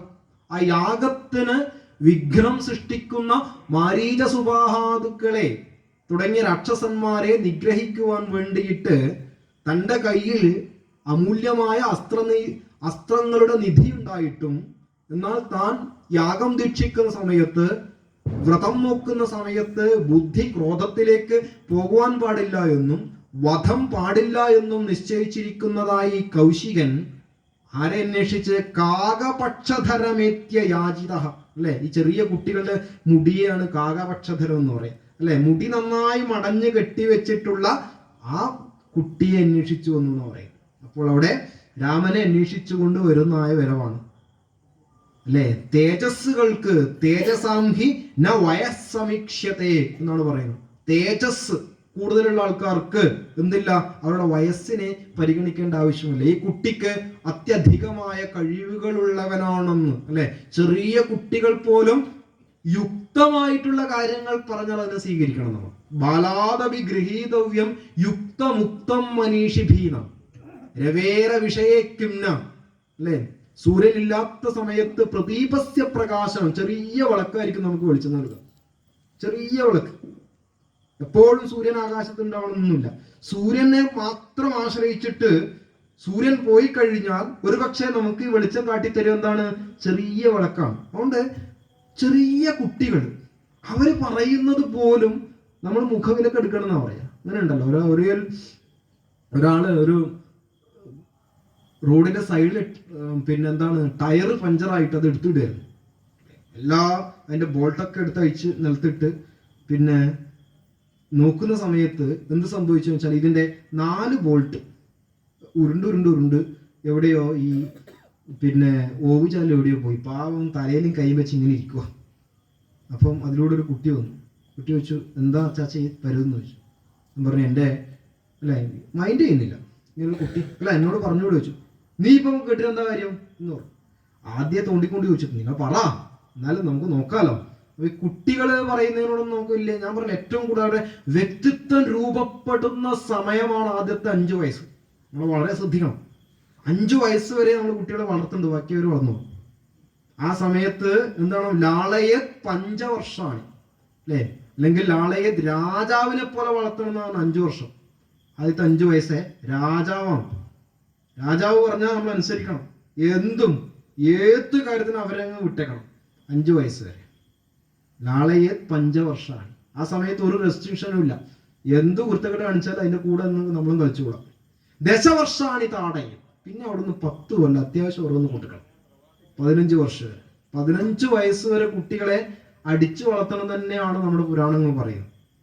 പ്രാപ്തേത്തു ഷോഡശേ വർഷേ 16 വയസ്സായി കഴിഞ്ഞാൽ പുത്രം മിത്രവദാചരേ, പിന്നെ സുഹൃത്തിനെ പോലെ കണ്ടോണം. പിന്നെ അവിടെ അടിയോ പിടിയോ ഒരു പരിപാടിയില്ല. പിന്നെ അങ്ങോട്ട് നോക്കണ്ട. അതിനിടയിൽ നമുക്ക് രൂപപ്പെടുത്താൻ എന്തൊക്കെ പറ്റുമോ അത് മുഴുവൻ കൊടുക്കാൻ സാധിക്കുന്നുണ്ട്. 5 വയസ്സ് എന്ന് പറഞ്ഞാൽ രാജാവാണ് വീട്ടിലെ, ഒരു സംശയമില്ല. അത്ര കേമമായിട്ട് നമുക്ക് അവരെ ലാളിക്കാനും പറഞ്ഞു കൊടുക്കാനും ചിരിപ്പിക്കാനും കളിപ്പിക്കാനും എന്തു കുരുത്തക്കെട്ട് കാണിച്ചാലും ക്ഷമിക്കാനും, അല്ലേ? അതാണ് എന്തു വന്നാലും വഴക്ക് പറയാതെ അവരുടെ ഉള്ളിലേക്ക് നമ്മൾ കൊടുക്കുന്ന ചില വാക്കുകളൊക്കെ ട്രോമയായിട്ട് എവിടെയും കടക്കും, പേടിപ്പിക്കുന്ന കാര്യങ്ങളൊക്കെ. പ്രത്യേകിച്ച് അച്ഛൻ കുട്ടികളെ വഴക്ക് പറയുമ്പോൾ ഏറ്റവും ശ്രദ്ധിക്കണം. അച്ഛൻ അങ്ങനെ ഒരു പ്രത്യേകതയുണ്ട്. അപ്പൊ അമ്മ പറഞ്ഞുകൂടെ നിൽക്കും, അല്ല, അച്ഛൻ എന്ന് പറഞ്ഞാൽ കുട്ടിയെ സംബന്ധിച്ചിടത്തോളം അവരുടെ എന്താണ് കെയർ ചെയ്യുന്ന, ഒരു പ്രശ്നം വരുന്ന സമയത്ത് അല്ലെ ഏറ്റവും ആദ്യം ഇടപെടും എന്ന് ഉറപ്പുള്ള ആൾ അവർക്ക് അച്ഛനാണ്, അമ്മയല്ല. അങ്ങനെയുണ്ട്. അച്ഛൻ അത്ര ശക്തമായിട്ടുള്ള ഒരു തന്റെ ജീവിതത്തിൽ ഏതൊരു പ്രയാസത്തിനും ഒരു എന്താണ് ഷെൽട്ടറാണ് അച്ഛൻ, അഭയം.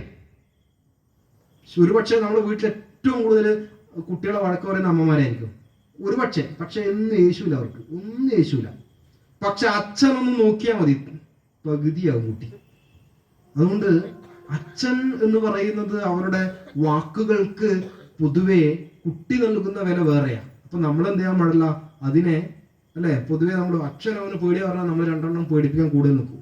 അങ്ങനെയല്ല, പേടിപ്പിക്കാൻ പാടില്ല. പേടിപ്പിക്കുന്ന ഒരു പരിധി വിട്ട് നമ്മൾ അങ്ങനെ നമ്മുടെ ദേഷ്യം മുഴുവൻ കുട്ടികളോട് എടുക്കാൻ പാടില്ല. വളരെ മനഃശാസ്ത്രപരമായിട്ട് ഞാൻ പറയും, നമുക്ക് പേടിപ്പിക്കാം, പക്ഷെ കൈ ചൂണ്ടിയിട്ട് ഉറക്കെ അലറി എടുത്ത് അടിക്കുന്ന രീതിയിലൊന്നും അച്ഛന്റെ പെരുമാറ്റം കുട്ടികൾ ഉണ്ടാകാൻ പാടില്ല, നിർബന്ധമായിട്ട്. പക്ഷെ അമ്മ എത്ര പറഞ്ഞാലും അവർക്ക് വിലയില്ല അവരുടെ കാര്യം, അങ്ങനെയുണ്ട്. പക്ഷെ അമ്മമാരുടെ പെരുമാറ്റം അങ്ങനെയാണ്. അച്ഛന്റെ ഈ ഒരു ഗുണം നമ്മൾ എപ്പോഴും കൊണ്ട്, അച്ഛൻ എന്നുള്ളത് അവരുടെ മനസ്സിലുള്ള സ്ഥാനം നമുക്ക് എപ്പോഴും കൊണ്ടു നടക്കാൻ സാധിക്കണം. അപ്പോൾ വളരെ പ്രധാനപ്പെട്ട ഒരു കാര്യമാണ് ഞാൻ ഇത് പറയുന്നത്. അപ്പം പറഞ്ഞു വരുന്നത്, ഇങ്ങനെ ഉള്ളതായ ഒരു പെരുമാറ്റം വളരെ കൃത്യമായിട്ട് ദശരഥൻ മക്കളെ വളർത്തിയതിലുള്ള പ്രത്യേകത അത് കൃത്യമായി കാണാൻ സാധിക്കും. കാരണം വസിഷ്ഠൻ എന്തൊക്കെ കൊടുത്തിട്ടുണ്ടോ അത് മുഴുവൻ രാമൻ അതുപോലെ ആർജിച്ചിട്ടുണ്ട്. ആ ആർജിച്ച വിദ്യാഭ്യാസത്തെ വീണ്ടും പൊതു നന്മയ്ക്ക് വേണ്ടി ഉപയോഗപ്പെടുത്തുന്ന തരത്തിലേക്ക് അതിനെ മാറ്റിയെടുക്കുവാൻ വേണ്ടിയിട്ട് സഹായിച്ചിട്ടുള്ളത് വിശ്വാമിത്രനാണ്. അത് ഞാൻ പറഞ്ഞ 10 ദിവസം മാത്രമേ വിശ്വാമിത്രൻ എന്നുള്ള കഥാപാത്രത്തെ രാമായണത്തിൽ നോക്കിയാൽ നമുക്ക് കാണാൻ സാധിക്കുള്ളൂ. 10 ദിവസം മാത്രം. അത്ര കഴിവും പ്രാപ്തിയും തൻ്റെ ഇടമുള്ള കഥാപാത്രം. അദ്ദേഹത്തിന്റെ ജീവിതം നമ്മൾ മനസ്സിലാക്കണം. അദ്ദേഹത്തിന്റെ ജീവിതത്തിൽ വന്ന ഏറ്റവും വലിയ വീഴ്ചയാണ് എന്ത്? മേനക എന്ന് പറയുന്നതായ സുന്ദരിയുടെ മുമ്പിൽ അദ്ദേഹം വീണുപോയിട്ടുണ്ട്. സത്യമാണ്. കൃത്യമായിട്ട് ഈ കാര്യം രാമനോട് പറഞ്ഞു കൊടുക്കുന്നുണ്ട്. മനസ്സിലായില്ലേ? അതാണ് വിശ്വാമിത്രൻ ഈഗോ ഇല്ലാത്ത ആളാണ് നമ്മൾ പറയണത്. നമുക്ക് ജീവിതത്തിൽ ഇങ്ങനെ എന്തെങ്കിലും ഒരു അബദ്ധം പറ്റിയിട്ട് നമ്മൾ ആരോടും മിണ്ടൂല. പക്ഷെ ആവശ്യമായ സാഹചര്യത്തിൽ രാമനോട് സൂര്യവംശ രാജാക്കന്മാരുടെ പല കഥകളും പറഞ്ഞു കൊടുക്കുന്നതിന്റെ കൂട്ടത്തിൽ ഈ ഒരു കാര്യവും കൂടി, മേനകയുടെ അടുത്തു നിന്നും തനിക്ക് ഇതുപോലൊരു അബദ്ധം സംഭവിച്ച കാര്യവും എടുത്തു പറയുന്നുണ്ട്. അത് രാമന്റെ ജീവിതത്തിൽ ഒരു പാഠമാകട്ടെ എന്ന് കരുതിയിട്ടാ രാമൻ അത് ഉപയോഗപ്പെടുത്തുന്നുണ്ട്. ശൂർപ്പണഖയുടെ മുമ്പിൽ, താടകയുടെ മുമ്പിൽ, ഒരു സുന്ദരിമാരുടെ മുമ്പിലും രാമലക്ഷ്മണന്മാർ വീണിട്ടില്ല. കാരണം ഗുരുവിൽ നിന്നും കിട്ടിയ അനുഭവം അത്ര വലുതാ, അല്ലേ? ഭർതൃഹരി പറയും, വിശ്വാമിത്ര പരാശര പ്രഭൃതയോ വാദാംബു പർണാശനാഹ് തേപി സ്ത്രീമുഖ പങ്കജം സുലളിതം ദൃഷ്ട്വാ വിമോഹം ഗതാഃ ശാല്യന്നം സഹൃദം പയോധതിയുധം ഭുഞ്ജന്തിയേ മാനവാഃ തേഷാം ഇന്ദ്രിയ നിഗ്രഹോ യതി ഭവേത് വിന്ധ്യപ്ലവേ സാഗരേ. മനുഷ്യന്റെ മനസ്സിനെ കുറിച്ച് ഭർതൃഹരി പറഞ്ഞ വിശ്വാമിത്ര പരാശര പ്രഭൃതികൾ, വിശ്വാമിത്രൻ, പരാശരൻ തുടങ്ങിയ മഹർഷിമാർ അവരെങ്ങനെ ജീവിച്ച? വാതാംബു പർണാശനാഹ, അല്ലെ? വാതം, കാറ്റ്, പർണം, ഇല, ഇങ്ങനെ കാറ്റും ഇലയും ഒക്കെ എടുത്ത് ഭക്ഷിച്ച് തപസ്സനുഷ്ഠിച്ച ഇങ്ങനെയുള്ള ഋഷിമാർ പോലും സുലളിതം, വളരെ ലളിതമായ സ്ത്രീമുഖ പങ്കജം, സ്ത്രീകളുടെ ഒരു ചിരി കണ്ട സമയത്ത് വീണുപോയിട്ടുണ്ട്. മനസ്സിലായില്ലേ? ഒന്നും വേണ്ട, ഒരു മേനക വന്ന് 2 ചിരി ചിരിച്ചതിനോട് വിശ്വാമിത്രൻ ഫ്ലാറ്റ്. എത്രയോ കൊല്ലമായിട്ട് തപസ്സിലൂടെ ആർജിച്ച ശക്തിയാ. എന്നിട്ട് പറയാണ്, ശാല്യണ്ണം സഹൃതം, അല്ലെ? നല്ല ആ വരുനെല്ലിന്റെ ചോറ് നെയ്കൂട്ടി കുഴച്ച് കഴിക്കുന്ന മനുഷ്യന് ഇന്ദ്രിയ നിഗ്രഹമുണ്ട് എന്ന് പറഞ്ഞാൽ വിന്ധ്യപർവ്വതം സമുദ്രത്തിന്റെ മേലെ പൊങ്ങിക്കിടക്കുന്ന പറയുന്ന ഒരു സംശയമില്ല. അത്ര പ്രയാസമാണ് ഇന്ദ്രിയങ്ങളെ എന്ത് ചെയ്യാൻ വേണ്ടിയിട്ട് അവരവരുടെ നിയന്ത്രണത്തിൽ നിർത്തുവാനെന്ന് വളരെ കൃത്യമായിട്ട് നമുക്ക് മുമ്പേ സഞ്ചരിച്ച ഋഷീശ്വരന്മാർ അനുഭവത്തിലൂടെ എഴുതി വെച്ചിട്ടുണ്ട്. അത്ര പ്രയാസമാണ് അത്ര. പക്ഷെ എന്നിരുന്നാലും മനുഷ്യന്റെ ധാർമ്മിക ബോധവും കുടുംബത്തോടുള്ള ഈ അചഞ്ചലമായ ചർച്ചയും വരുമ്പോൾ ഒരു പരിധി വരെ നമ്മൾ എന്ത് ചെയ്യും? തെറ്റിൽ നിന്നും അതുപോലെ തന്നെ ഇന്ദ്രിയങ്ങളെ മനുഷ്യന്റെ നശിപ്പിക്കുന്ന എല്ലാത്തിൽ നിന്നും ഇങ്ങനെ മാറിപ്പോവും. അങ്ങനെയുണ്ട്. ആ ഒട്ടൽ വരുമ്പോഴാണ്, അവിടെയാണ് ഈ കുടുംബവുമായിട്ടൊക്കെ നമുക്ക് കൂടുതൽ അടുപ്പം വേണമെന്ന് പറയാൻ കാരണം. ശ്രീരാമദേവന്റെ ഏറ്റവും പ്രധാനപ്പെട്ട ഗുണങ്ങളിൽ ഒന്നാണ് ഏകപത്നി വ്രതം എന്നുള്ളത്. ദശരഥന്റെ പത്നിമാരെണ്ണം കേട്ടാൽ 3 നമ്മൾക്ക് 3 ഉള്ളൂ എന്നല്ല. അതല്ലാതെ അന്തഃപുരത്തിൽ ഒരുപാട് സ്ത്രീകൾ ദശരഥന് വേണ്ടിയിട്ടുണ്ടായിരുന്നു. രാമായണം നോക്കിയാൽ മനസ്സിലാവും. 3 പേരെടുത്ത് പറഞ്ഞിട്ടേ ഉള്ളൂ. പക്ഷേ അങ്ങനെയുള്ള ഒരു അച്ഛന്റെ മകനായ രാമനാണ് ജീവിതത്തിൽ ഉടനീളം ഏകപത്നി വ്രതം. സീതയെ ഉപേക്ഷിച്ചതിന് ശേഷം വേണമെങ്കിൽ 2 കഴിക്കുന്നതിന് ഒരു ബുദ്ധിമുട്ടുമില്ല. പക്ഷേ അവസാനം പോലും യാഗസമയത്ത് പോലും കനകമയ്യായ പ്രതിമയെ മുൻനിർത്തിയിട്ടാണ് ഭഗവാൻ ഈ കാര്യങ്ങളൊക്കെ അനുഷ്ഠിക്കുന്ന പറയുമ്പോൾ ജീവിതത്തിൽ അങ്ങേയറ്റം ഏകപത്നി വ്രതത്തെ ഹൃദയത്തോട് ചേർത്ത് പിടിച്ച ശ്രീരാമചന്ദ്രനെ അതുകൊണ്ടാണ് നമ്മള് പല രീതിയിൽ പറയുന്ന സമയത്ത് രാമോ വിഗ്രഹവാൻ ധർമ്മ ആദർശ പുരുഷനായിട്ട് പറയും. ഒരുപാട് ആഴത്തിൽ പഠിക്കേണ്ട ഒരു വ്യക്തിത്വമാണ് ശ്രീരാമചന്ദ്രന്റെ. അങ്ങനെ കൗശികൻ വന്നു.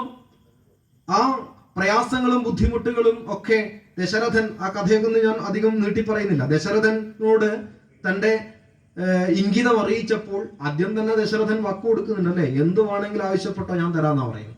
എന്ത് വേണമെങ്കിലും ചോദിച്ചോ, ഞാൻ തയ്യാറാണ്. കുറച്ച് കഴിയുമ്പോഴാണ് ആള് പറയുന്നത്, എനിക്ക് എന്ത് വേണമെങ്കിലും ഒന്നും വേണ്ട, ഒരു യാഗരക്ഷയ്ക്ക് വേണ്ടി രാമനും തരണം. ഉടനെ ദശരഥൻ വാക്ക് മാറ്റിയില്ല, അതാവില്ല. കുറച്ചു നേരത്തെ ഇതല്ല പറഞ്ഞത്, എന്ത് ചോദിച്ചാലും നടത്തിത്തരുന്ന് പറഞ്ഞ ആളിതാ എന്ത് ചെയ്യുന്നത്, പെട്ടെന്ന് സംസാരം മാറ്റി. അപ്പോൾ ദശരഥന് ധർമ്മസങ്കടം ഉണ്ടായി. അല്ലേ, വിടണോ വേണ്ടയോ എന്താ ചെയ്യാ? അപ്പോൾ എന്ത് ചെയ്തു? ധർമ്മസങ്കടം ഉണ്ടായപ്പോൾ ചോദിച്ചു. ആരോട്? വസിഷ്ഠനോട് ചോദിച്ചു. ഇടപെടുന്ന വസിഷ്ഠനാ. വസിഷ്ഠൻ കൃത്യമായി ഇടപെട്ടു. വസിഷ്ഠൻ പറയുകയാണ്, തീർച്ചയായും വിടണം. അങ്ങനെ ആ വസിഷ്ഠന്റെ ഇടപെടൽ കൂടി ഉണ്ടാകുമ്പോൾ അല്ലേ, അപ്യസു പ്രണയിനാം രഘോഹകുലേ ന വ്യവന്യത എന്ന് പറഞ്ഞിട്ട് വിഷമിച്ചിരിക്കുന്ന സമയത്ത് അല്ലെ, ഇങ്ങനെയുള്ള ഒരു രീതി രഘുവംശത്തിൽ ഞാൻ കേട്ടിട്ടില്ല. വാക്കുപാലിക്കുന്നവരാണ് രഘുവംശ രാജാക്കന്മാർ എന്ന് ഒരുപാട് കേട്ടിട്ടുള്ള ഞാൻ അങ്ങയുടെ മുഖത്ത് നിന്നും ഇത്തരം വാക്കുകൾ കേട്ട സമയത്ത് പ്രയാസമുണ്ടെന്ന് ഇറങ്ങിപ്പോകാൻ നോക്കുമ്പോൾ വസിഷ്ഠൻ കൃത്യസമയത്ത് ഇടപെട്ടപ്പോൾ ദശരഥന് വേറൊന്ന് ആലോചിക്കേണ്ടി വന്നില്ല. അവിടെയാണ് നമുക്ക് ഗുരുവിന്റെ പ്രാധാന്യം ജീവിതത്തിൽ. ഈ ധർമ്മസങ്കടം ഉണ്ടാകുമ്പോൾ, പ്രയാസങ്ങൾ ഉണ്ടാകുമ്പോൾ നമ്മളെ മുമ്പോട്ട് നയിക്കേണ്ടത് ആ ധർമ്മസങ്കടങ്ങളെ മുഴുവൻ മാറ്റിയിട്ട് ജീവിതത്തിൽ വെളിച്ചം കാട്ടിത്തരേണ്ടത് ഗുരുവാണ്. അതുകൊണ്ട് ഗുരുനിന്ദ എന്നുള്ളത് ഒരു ശാസ്ത്രവും ഒരു കാലത്തും പൊറുക്കാത്താണ്. അവിടെയാണ് ഗുരുവിന്റെ ആവശ്യകത ജീവിതത്തിൽ. അത് നല്ല ഗുരുക്കന്മാരുടെ സാന്നിധ്യം ഉണ്ടായിക്കഴിഞ്ഞാൽ അത് നമുക്ക് കാലാന്തരത്തിൽ നമ്മുടെ ഉള്ളിൽ അത് പ്രകാശിതമാകും. അത് യഥാർത്ഥ തത്വം സത്യത്തിൽ അത് ആധ്യാത്മികതയിൽ നിൽക്കുമ്പോൾ മാത്രമേ സാധിക്കുള്ളൂ. അല്ലേ, നമ്മള് എത്രയോ മലയാളികളെ ഏറ്റവും കൂടുതൽ സ്വാധീനിക്കുന്നതാണ് സിനിമാ ഗാനങ്ങൾ. ആ സിനിമാ ഗാനങ്ങളുടെ സൗന്ദര്യം നോക്കുകയാണെങ്കിൽ വയലാറിനെ പോലെ നമ്മളെ ഗാനങ്ങൾ എഴുതി സന്തോഷിപ്പിച്ച ആളില്ല. പക്ഷെ ഒരു കാലത്ത് അദ്ദേഹം ചില പ്രസ്ഥാനങ്ങളെ സന്തോഷിപ്പിക്കുന്നതിന് വേണ്ടി ഒരുപാട് ഗാനങ്ങൾ എഴുതി. അതേ ആള് തന്നെ ശബരിമല ശാസ്താവിനെ സ്തുതിച്ചുകൊണ്ടും ഒരുപാട് ഗാനങ്ങൾ എഴുതി. അവസാനം അദ്ദേഹത്തിന്റെ ജീവിത കാലഘട്ടത്തിൽ അവസാനം പോകുമ്പോഴത്തേക്ക് അദ്ദേഹം എഴുതിയെന്താ? ആരണ്യാന്തര അല്ലെ, ഗഹ്വരോധര തപസ്ഥാനങ്ങളിൽ സൈന്ധവോധാനശ മനോഭിരാമ പുളിനോപാന്ത പ്രദേശങ്ങളിൽ ആരന്തർമുഖം ഈ പ്രപഞ്ച പരിണാമോദ്ഭിന്ന സർഗക്രിയാസാരം തേടിയലഞ്ഞു പണ്ടവരിലെ ചൈതന്യമെൻ ദർശനം. ആരുടെയാണ് എന്റെ ദർശനം എന്ന് പറയുന്നത്? ആരുടേതാണ്? ഗിരിഗഹ്വരങ്ങളിൽ ഇരുന്നു കൊണ്ട് സത്യത്തെ തേടിയിട്ടുള്ള ഋഷിമാർ പറഞ്ഞതിൽ കൂടുതലൊന്നും എനിക്ക് പറയാനില്ല എന്ന് അദ്ദേഹത്തിന് അതേ നാവ് കൊണ്ട് പറയിപ്പിച്ച സംസ്കാരം നമ്മുടെ. ഇന്നലെ പറഞ്ഞില്ലേ, ഈ സംസ്കാരത്തെ ആരാണോ ഇകഴ്ത്തുവാൻ വേണ്ടിയിട്ടെങ്കിലും സ്നേഹിച്ചിട്ടുള്ളത്, അങ്ങനെ ഉണ്ടല്ലോ, അവരെ കൊണ്ടുപോലും ഈ സംസ്കാരം നല്ലത് മാത്രമേ നമ്മുടെ പറയിപ്പിച്ചിട്ടുള്ളൂ. അത്ര വലിയ ഒരു പരമ്പരയിലെ കണ്ണികളാണ് നമ്മൾ അഭിമാനിക്കുമ്പോഴാണ് ഇത്തരം വിഷയങ്ങളോടൊക്കെ നമുക്ക് കൂടുതൽ സ്നേഹവും ഒക്കെ ഉണ്ടാവുക. അങ്ങനെ ആഴത്തിൽ ഇതിനെ പഠിക്കണം, സ്നേഹിക്കുവാൻ സാധിക്കണം. അതാണ് ഞാൻ പറഞ്ഞത്, വിശ്വാമിത്രന്റെ ഒരു വരവ് എന്ന് പറഞ്ഞാൽ 10 ദിവസം കൊണ്ട് രാമനിലേക്ക് എല്ലാ മാറ്റങ്ങളും ഉണ്ടാക്കി എന്ന് പറയുമ്പോൾ എങ്ങനെ? പുരാവിധ പൃഥുസഖസ്യ പൂർവവൃത്തേഹി കഥിതേഹി ഉഹ്യമാനഃ എന്നാണ് കാളിദാസൻ പ്രയോഗിച്ചിട്ടുള്ള പദപ്രയോഗം അല്ലെ. തന്റെ പിതാവിന്റെ എല്ലാ പുരാവൃത്തങ്ങളും അറിയുന്നവനായ കൗശികൻ, അതായത് ഈ സൂര്യവംശ രാജാക്കന്മാരുടെ മുഴുവൻ ചരിത്രവും കൃത്യമായിട്ട് അറിയുന്നതായ ഈ വിശ്വാമിത്രൻ കഥകൾ കൊണ്ട് പൊക്കിക്കൊണ്ടുപോയി എന്ന് പറയുന്നത് രാമനെ. അതാണ് ഊഹ്യമാന. രാമൻ ഒരു പ്രയാസം ഉണ്ടായിട്ടില്ല. ഈ രാമൻ അല്ലെ ഇങ്ങനെ പട്ടുമെത്തയിൽ കിടന്നുറങ്ങിയിരുന്ന ശ്രീരാമചന്ദ്രന് ഈ വനത്തിലൂടെ നടക്കുമ്പോഴും സരയൂ നദിയുടെ മണൽത്തിട്ടയിൽ കേവലം പുല്ല് വിരിച്ച് കടന്നുറങ്ങിയപ്പോഴും അവിടുന്ന് അങ്ങോട്ട് കാൽനടയായിട്ട് സഞ്ചരിക്കും, രഥത്തിൽ മാത്രം സഞ്ചരിച്ച് ശീലമുള്ള കുമാരൻ നടന്നു പോയപ്പോഴും ഒന്നും ഒരു പ്രയാസം അനുഭവപ്പെട്ടിട്ടില്ല, ഒന്നും അറിഞ്ഞിട്ടില്ല എന്ന് പറയുന്നു. എങ്ങനെയാണ്? AC കാറിലാണോ പോയത്? അല്ല, രഥത്തിൽ. അല്ലെങ്കിൽ പിന്നെ അതാണ് ഞാൻ പറഞ്ഞത്, എങ്ങനെയാണ്? കഥിതേഹി പൂർവവൃത്ത കഥിതേഹി ഉഹ്യമാനഃ അല്ലെ. ഓരോ സമയത്ത് ഓരോ കഥകളാണ്. അങ്ങനെ 10 ദിവസം കൊണ്ട് എന്ത് കിട്ടിയിട്ടുണ്ട്? സൂര്യവംശ രാജാക്കന്മാരുടെ മുഴുവൻ ചരിത്രവും ശ്രീരാമചന്ദ്രന് കേൾക്കുവാനുള്ള ഭാഗ്യം ഉണ്ടായിട്ടുണ്ട്. അങ്ങനെ ഉണ്ടല്ലോ ഒരു ഭാഗ്യം മുഴുവൻ, തന്റെ പൂർവിക ചരിത്രം മുഴുവൻ. ഈ ചരിത്രം പഠിച്ചത് കൊണ്ടാണ് രാമന് ഒരു പ്രതിസന്ധി ഉണ്ടായപ്പോൾ അത് സഹായകമായി വന്നത് അല്ലേ.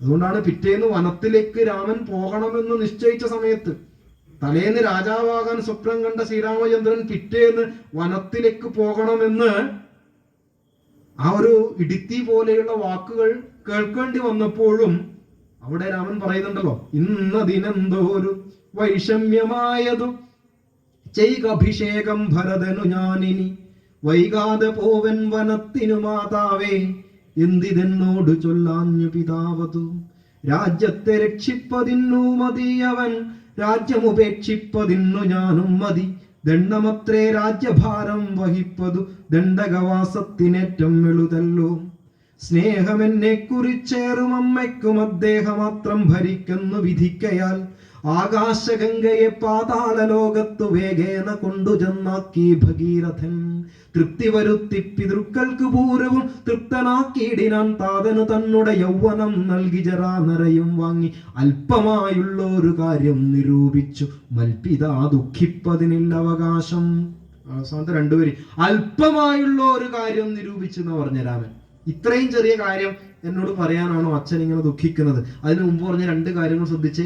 ആകാശഗംഗയെ പാതാള ലോകത്ത് വേഗേന കൊണ്ടുചെന്നാക്കി ഭഗീരഥൻ അല്ലെ. ആകാശത്തോടുകൂടി ഒഴുകുന്ന ആ ഗംഗയെ തന്റെ പിതൃക്കൾക്ക് മുക്തി ലഭിക്കുവാൻ വേണ്ടി ഭൂമിയിലേക്ക് കൊണ്ടുവന്ന ഭഗീരഥൻ ആരാ? എനിക്ക് മുമ്പ് സൂര്യവംശം ഭരിച്ച രാജാവാ. അതുപോലെ സ്വന്തം പിതാവിന് തന്റെ യൗവനത്തെ നൽകി വാർദ്ധക്യത്തെ വാങ്ങിയ മറ്റൊരു രാജാവുണ്ട്, പൂരു രാജാവ്. ആരാ അദ്ദേഹം? എനിക്ക് മുമ്പ് സൂര്യവംശം ഭരിച്ച രാജാവാ. ഇങ്ങനെയുള്ള പ്രഗത്ഭരിൽ പ്രഗത്ഭരായ കുടുംബത്തിനു വേണ്ടി അങ്ങേയറ്റം കഷ്ടപ്പെട്ട ഇതുപോലുള്ള രാജാക്കന്മാർ ഇവിടെ ഭരിച്ചിരിക്കെ ഈ 14 എന്ന് പറയുന്ന അക്കമൊക്കെ വളരെ ചെറിയ സംഖ്യയില്ല. എത്ര വട്ടം തീർന്നു പോകുന്ന രാമൻ പറയുന്നു. ഞാൻ പറയുന്നത് ഈ കഥ മുഴുവൻ, ഈ സൂര്യവംശ രാജാക്കന്മാരുടെ ചരിത്രവും കഥയും മുഴുവൻ കേൾക്കാനുള്ള ഭാഗ്യം വിശ്വാമിത്രനിൽ നിന്ന് കിട്ടിയതാണ്. പറഞ്ഞു കൊടുക്കുന്ന കാര്യങ്ങളാണ്. അപ്പം നല്ല ഗുരു ഉപദേശിച്ചു കഴിഞ്ഞാൽ ജീവിതത്തിൽ മാറ്റം ഉണ്ടാകുന്നതുകൊണ്ടാണ് ഞാൻ പറഞ്ഞത്. മാത്രമല്ല, സീതാവിവാഹം കഴിഞ്ഞതിന് ശേഷം പിന്നെ ഒരു സ്ഥലത്തും വിശ്വാമിത്രനെ കുറിച്ച് നമുക്ക് രാമായണത്തിൽ കാണൂല. എവിടെ പോയെന്നും കൂടെ ആർക്കും അറിയില്ല. അങ്ങനെ ഉണ്ടല്ലോ, പിന്നെ എവിടെയില്ല. അതും വിശ്വാമിത്രന്റെ ഏറ്റവും വലിയ ഒരു ക്വാളിറ്റിയാണ്, ഏറ്റവും വലിയ ക്വാളിറ്റിയാണ്. അത് കഴിഞ്ഞാൽ പിന്നെ അവിടെ പോയി എന്നൊരു പിടി വേണ്ടേ? ഇല്ല, തന്റെ ആവശ്യം കഴിഞ്ഞു പിന്നെ അങ്ങ് പോയി. താൻ ഈ പണിയെടുത്തതിന് മുഴുവൻ കൂലി ചോദിച്ചിട്ടോ അല്ലെങ്കിൽ കോടതിയിൽ കേസിനോ അല്ലെങ്കിൽ വസിഷ്ഠനെ ഒന്ന് പുറത്താക്കിയിട്ട് സൂര്യവംശത്തിന്റെ രാജാവാവാ അല്ല കുലഗുരു ആവാനോ ഒന്നിനും ഈ ചങ്ങാതി ശ്രമിച്ചിട്ടില്ല. മനസ്സിലായില്ലേ? തന്റെ ആവശ്യം കഴിഞ്ഞ് അങ്ങ് പോയി. അതാണ് ഈ ഗുരുക്കന്മാരുടെ ഒരു പ്രത്യേകത എന്ന് പറയുന്നത്. അങ്ങനെ ഈ പോകുന്ന പോക്കിലാണ് രാമന്റെ ഉള്ളിൽ ഉണ്ടായിരുന്ന പല സ്ത്രീവധം, അല്ലെ, സ്ത്രീവധം പാപമല്ലേ എന്ന് ചിന്തിക്കുന്ന സമയത്ത് ആ ഒരു പാപത്തെ പാപമല്ല എന്നും അത് ആവശ്യമെങ്കിൽ സമൂഹത്തിന് നന്മ ചെയ്യുന്നതാണെങ്കിൽ ചെയ്യേണ്ട ഘട്ടം വന്നാൽ അതും ചെയ്യണമെന്ന് രാമനെ ഉദ്ഘോഷിപ്പിക്കുന്നതിന്റെ ഭാഗമായിട്ടാണ് എന്ത് ചെയ്യുന്നത്? ആ താടകാവധത്തിന് വേണ്ടിയിട്ട് രാമനെ അവിടെ പിന്നെ പ്രേരിപ്പിക്കുന്നത്. അങ്ങനെ താടകാവധവും ഒക്കെ കഴിഞ്ഞ് അവിടുന്ന് അങ്ങോട്ട് നോക്കിക്കഴിഞ്ഞാൽ അവര് സഞ്ചരിച്ച് എവിടെ എത്തി? മിഥിലയിലെത്തി. മിഥിലയെത്തിയ സമയത്ത് രാമന്റെ ഈ ആകാര സൗഷ്ഠവത്തിലും പെരുമാറ്റത്തിലും അങ്ങേയറ്റം സന്തോഷം തോന്നിയ ജനക മഹാരാജാവിന് ആകപ്പാടൊരു വിഷമം. എന്താ വിഷമം? ഞാൻ ആകപ്പാടൊരു മുഴുവൻ ഒരു നോട്ടീസ് അടിച്ച് വിതരണം ചെയ്തു നാട്ടിൽ മൊത്തം. എന്താ അത്? ഈ വില്ലെടുത്ത് കുലക്കുന്ന ആൾക്ക് മാത്രമേ സീത വിവാഹം ചെയ്ത് കൊടുക്കൂ. ഇനി ഇദ്ദേഹത്തിന് പറ്റുമോപ്പാ? ഞാൻ നോക്കിയിട്ട് സീതയ്ക്ക് പറ്റിയ ഒരു വരനാണ് നിൽക്കുന്നത്. പക്ഷെ ഇദ്ദേഹത്തിന് ഈ വില്ലെടുക്കാൻ പറ്റുമോ ഇല്ലയോ എന്നുള്ളത് വിഷമം ഉണ്ടാക്കിയെന്നാ പറയാം. നോക്കൂ, രാമന്റെ പെരുമാറ്റം കൊണ്ടും ആ രാമന്റെ ആകർഷണത്വം കൊണ്ടും അല്പസമയം തന്നെ സംസാരിച്ച സമയത്തും ആ വ്യക്തിത്വത്തിൽ അങ്ങേയറ്റം ആകൃഷ്ടനായിട്ടുള്ള ജനക മഹാരാജാവിന് ഒരു പ്രയാസം ഉണ്ടായി എന്നാണ് എഴുത്തച്ഛൻ പറയുന്നത്. കാരണം ഇതെങ്ങാനും പറ്റിയില്ലെങ്കിൽ അല്ലെ, ഇനിയിപ്പോ അത് നാട്ടിൽ മൊത്തം പരസ്യമാക്കുകയും ചെയ്തു. നാട്ടിൽ മൊത്തം അല്ലെ ശൈവജാവം ഭഞ്ജിക്കുന്ന ഒരാൾക്ക് മാത്രമേ എന്റെ മകളെ വിവാഹം ചെയ്ത് കൊടുക്കൂ എന്ന് പറഞ്ഞ സ്ഥിതിക്ക് ഇത് പറ്റുമോ എന്നുള്ള ഒരു ചിന്ത ഇദ്ദേഹത്തിന്റെ ഉള്ളിൽ ഇങ്ങനെ ഉണ്ടായി എന്നാണ് പറയുന്നത്. പക്ഷേ നമുക്കറിയാം, രാമൻ ശൈവചാപം ഭഞ്ജിക്കുന്നതോടുകൂടി അവിടെ രാഘവാന്വിതം ഉപസ്ഥിതം മുനിൻ തം നിശമ്യ ജനകോ ജനകേശ്വര അർത്ഥകാമസഹിതം അല്ലെ സാപര്യ അർത്ഥകാമങ്ങൾ ഉടലെടുത്തു നിൽക്കുന്ന രാമനെ കണ്ട സമയത്ത് അങ്ങേയറ്റം അദ്ദേഹത്തിന് തൻ്റെ മകളെ വിവാഹം കഴിച്ചു കൊടുക്കാനുള്ള ഒരു ശ്രേഷ്ഠനായ വ്യക്തിത്വമായി അനുഭവപ്പെട്ടു. പക്ഷെ ഈ വില്ല് ഒടിക്കുന്ന സമയത്ത് തന്നെ അവിടെ മറ്റൊരു സൂചനയും കൂടെ നൽകിയിട്ട് ഭാർഗവായ ദൃഢമന്യവേ പുനക്ഷത്ര മുദ്യതമിവ നവേതയത്. ആ ശബ്ദം പൊട്ടുന്നത് അത് പരശുരാമന് കൊടുക്കുന്ന ഒരു താക്കീത് പോലെ എന്നാണ് കാളിദാസൻ പറഞ്ഞിട്ടുള്ളത്. ഇത് പൊട്ടുമ്പോൾ തന്നെ എന്തുണ്ട് അല്ലെ, ക്ഷത്രിയ വംശം ഇവിടെ അവസാനിച്ചിട്ടില്ല, നിങ്ങളുടെ അഹങ്കാരവും കൂടെ ഇവിടെ തീർക്കേണ്ടതുണ്ട് എന്നുള്ള രീതിയിൽ ഒരു വലിയ സൂചന നൽകുന്ന രീതിയിലാണ് ഈ വില്ലിന്റെ ഭഞ്ജനം എന്ന് പറഞ്ഞിട്ട് സീതാവിവാഹം കഴിഞ്ഞു പോകുന്ന സമയത്ത് ഒരുപാട് ദുർനിമിത്തങ്ങൾ ഉണ്ടാവുകയാണ്. വലിയ ദുർനിമിത്തങ്ങൾ ഉണ്ടാവുന്ന സമയത്ത് ദശരഥൻ പതുക്കെ അല്ലെ, എന്ത് പ്രയാസം ഉണ്ടായാലും ദശരഥൻ ആദ്യം സമീപിക്കുന്ന കുലഗുരുവിന്റെ അടുത്ത് പോയിട്ട് പറഞ്ഞു, ഗുരുനാഥ, ഇതുപോലെ പ്രകൃതിയിൽ മുഴുവൻ ക്ഷോഭങ്ങളും പ്രയാസങ്ങളും ഒക്കെ കാണുന്നുണ്ടല്ലോ, എന്താണ് ഇതിനൊരു പോംവഴി? വസിഷ്ഠൻ ചിരിച്ചുകൊണ്ട് ഒറ്റ വാക്കാ പറഞ്ഞു. എന്താ പറയാ? സ്വന്തം. അത്രേ പറഞ്ഞിട്ടുള്ളൂ. എന്താ ഇതിന്റെ അർത്ഥം? സു അന്തം. അത് ചേർത്ത് എഴുതിയാൽ സ്വന്തം എന്നാവും. സു അന്തം എന്ന് പറഞ്ഞ അർത്ഥം എന്താ? ഒടുക്കം നന്നാവും, പേടിക്കണ്ടെന്നാ. വേറെ ഒന്നും ഉപദേശിക്കാൻ നിന്നിട്ടില്ല. കാരണം ധാരാളം ഉപദേശിക്കാൻ അറിയുന്ന ആളാണെങ്കിൽ കൂടി ആവശ്യത്തിനുള്ള ഉപദേശം. ഇങ്ങനെ പ്രയാസമുണ്ട് എന്ന് പറഞ്ഞ സമയത്ത് വസിഷ്ഠൻ പറഞ്ഞു അത്രേ, സ്വന്തം. സ്വന്തം എന്ന് പറഞ്ഞ അർത്ഥം എന്താ? സു അന്തം. ഇത് ചേർത്ത് എഴുതി എന്ത് കിട്ടും? സ്വന്തം. സു എന്ന് പറഞ്ഞാൽ നല്ലത്. ഇതിന്റെ അവസാനം എന്തായിരിക്കും? നല്ലതായിരിക്കും. ഇപ്പം പ്രയാസപ്പെടണ്ട, ലേശം ബുദ്ധിമുട്ടുകളൊക്കെ ഉണ്ടാവും, ഒക്കെ ശരിയാവും എന്നുള്ള രീതിയിൽ ഉപദേശിച്ചു കൊടുത്തു. അങ്ങനെയാണ് മഹാഗുരുക്കന്മാരുടെ ഉപദേശം. അങ്ങനെയാണ്. അവര് വാക്കുകൾ കൊണ്ട് അധികം കസരത്തൊന്നും കാണിക്കൂല. ആവശ്യമായ സമയത്ത് വളരെ കൃത്യമായി പറയാൻ പറ്റുന്നവരാണ് ഗുരുക്കന്മാർ. അതുകൊണ്ടാണല്ലോ ശങ്കര ഭഗവത്പാദരുടെ അടുത്ത് ഒരു ശിഷ്യൻ അടുത്ത് പോയിട്ട് പറഞ്ഞു, ഭഗവാനെ, എത്രയെത്ര കാര്യങ്ങളെ പഠിക്കാൻ അല്ലെ, 4 വേദങ്ങൾ, 6 ശാസ്ത്രങ്ങൾ, 18 പുരാണങ്ങൾ, 108 ഉപനിഷത്തുകൾ, അതുകൂടാണ്ട് മറ്റ് പ്രകരണ ഗ്രന്ഥങ്ങൾ എല്ലാം എനിക്ക് ആവും തോന്നുന്നില്ല ഭഗവാനെ. അങ്ങ് ഒരു കാര്യം ചെയ്യണം, എന്താണ് ഈ പഠിക്കാനുള്ള എല്ലാ ശ്ലോകങ്ങളും ഒരൊറ്റ ശ്ലോകത്തിലാക്കി തന്നാൽ എളുപ്പമായല്ലോ അല്ലേ? ഒറ്റ ഒന്നാക്കി തരുവച്ചു, എല്ലാം കൂടെ എളുപ്പമായി കാര്യങ്ങൾ. ശങ്കരാചാര്യ പറഞ്ഞു ഇരിക്കും മോനെ എന്ന് പറഞ്ഞു. എത്ര ശ്ലോകം എനിക്ക് വേണ്ട? ഒരു ശ്ലോകം. എന്തിനാ ഒരു ശ്ലോകം? അര ശ്ലോകത്തിലാക്കി തരാം അല്ലേ? ആലോചിച്ച് നോക്കിയ, ചോദിച്ചത് ഒരു ശ്ലോകം, ഭഗവാൻ എന്താ പറഞ്ഞറിയോ? അര ശ്ലോകത്തിലാക്കി തരാന്ന് പറഞ്ഞു. ഇതാണ് ഈ ഞാൻ പറഞ്ഞില്ലേ വിശ്വഗുരുക്കന്മാരുടെ പ്രത്യേകത. അതാണ് അവർ ആവശ്യത്തിനെ സംസാരിക്കുള്ളൂ. എന്താണ് അര ശ്ലോകത്തിലാക്കി കൊടുത്തത്? ശ്ലോകാർത്ഥേന പ്രവക്ഷ്യാമി യദുക്തം ഗ്രന്ഥകോടിഭിഹി. കോടിക്കണക്കിന് ഗ്രന്ഥങ്ങളെ കൊണ്ട് പറഞ്ഞ കാര്യങ്ങളെ ഞാൻ ഇതാ അർത്ഥ ശ്ലോകത്തിലാക്കി തരാം. എന്താ അത്? ബ്രഹ്മസത്യം ജഗന്മിഥ്യ ജീവോ ബ്രഹ്മൈവനാപര. അത്രയേ ഉള്ളൂ. ബ്രഹ്മസത്യം, ബ്രഹ്മം മാത്രമാണ് ലോകത്ത് സത്തായിട്ടുള്ളത്, നിലനിൽക്കുന്നത് ഈശ്വരൻ മാത്രമാണ്. ജഗത് മിഥ്യയാണ് എന്ന് പറഞ്ഞാൽ ഈ കാണുന്ന എല്ലാം മിഥ്യയാണ്, അതിന് വിശ്വസിക്കാൻ കൊള്ളില്ല. ആഗമാപായനം വന്നും പോയിക്കൊണ്ടിരിക്കുന്നതാണ് അല്ലെ? ഈ രൂപത്തിൽ ഒന്നും ഉണ്ടാവില്ല, പോയിക്കൊണ്ടേയിരിക്കുന്നതാണ്. ആഗമാപായനവും അനിത്യവുമാണ് ലോകം അല്ലെ? ഈ ഇരിക്കുന്ന ഇരിപ്പിൽ തന്നെ പുസ്തകം നശിച്ചുകൊണ്ടിരിക്കുകയാണ്. 10 കൊല്ലം കഴിയുമ്പോൾ അല്ലെ 50 കൊല്ലം കഴിയുമ്പോഴും ഇതില്ലാണ്ടാവും. അതിനർത്ഥം ഈ നാശിപ്പോഴേ ഉണ്ട് എന്നർത്ഥം. സംഭവിച്ചുകൊണ്ട് അല്ലാതെ നമ്മുടെ ശരീരമായാലും ശരി, ലോകത്തെ എല്ലാം പരിണമിച്ചുകൊണ്ടിരിക്കുകയാണ്.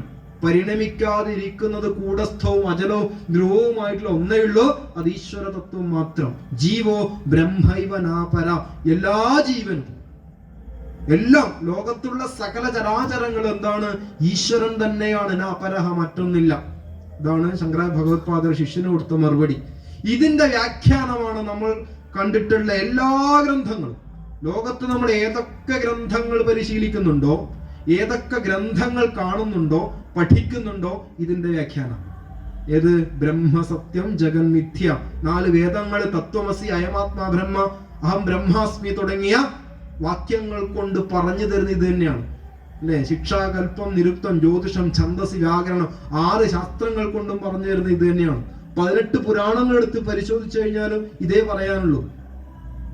ഇനി മഹാഭാരതം എടുത്ത് 1.25 ലക്ഷം ശ്ലോകങ്ങളിലൂടെ നമ്മൾ സഞ്ചരിച്ചാലും പറയാനുള്ള ഒറ്റ കാര്യമുള്ളൂ, ബ്രഹ്മസത്യം ജഗന്മിഥ്യ. രാമായണത്തിൽ 24,000 ശ്ലോകങ്ങളിലൂടെ നമ്മൾ പോയാലും അവസാനം എത്തി നിൽക്കുന്ന എവിടെയുള്ളൂ? ബ്രഹ്മസത്യം ജഗന്മിഥ്യ ജീവോ ബ്രഹ്മൈവനാപര. അതിനപ്പുറം ഒന്നും പറയാനില്ല.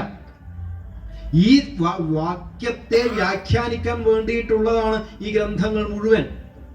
അതാണ് ഞാൻ പറഞ്ഞത്, വിശ്വഗുരുക്കന്മാർ അങ്ങനെയാണ്. അവർക്ക് ഒരു വാക്ക് കിട്ടിക്കഴിഞ്ഞാൽ അവര് ദിവസങ്ങളോളം സംസാരിക്കും.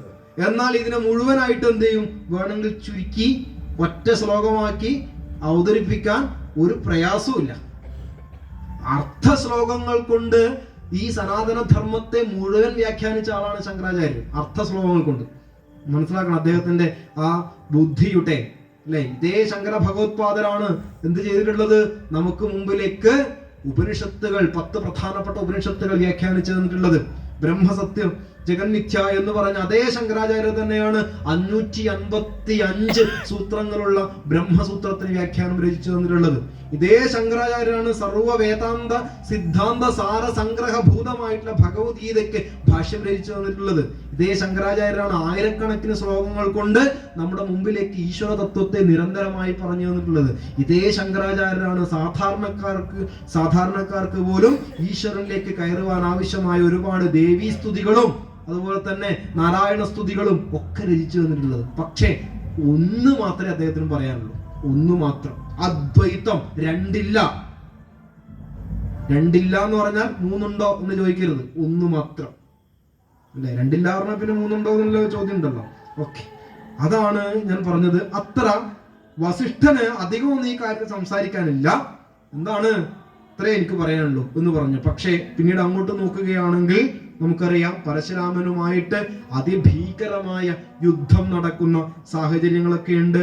ഒടുവിൽ പരശുരാമന് ഭഗവാന്റെ തേജസ്സിന് മുമ്പിൽ അങ്ങേയറ്റം പരാജയപ്പെടേണ്ട അവസ്ഥ വന്നു. പക്ഷെ പരാജയപ്പെടുമ്പോഴും ഈ മഹാത്മാക്കൾക്കൊരു പ്രത്യേകതയുണ്ട്.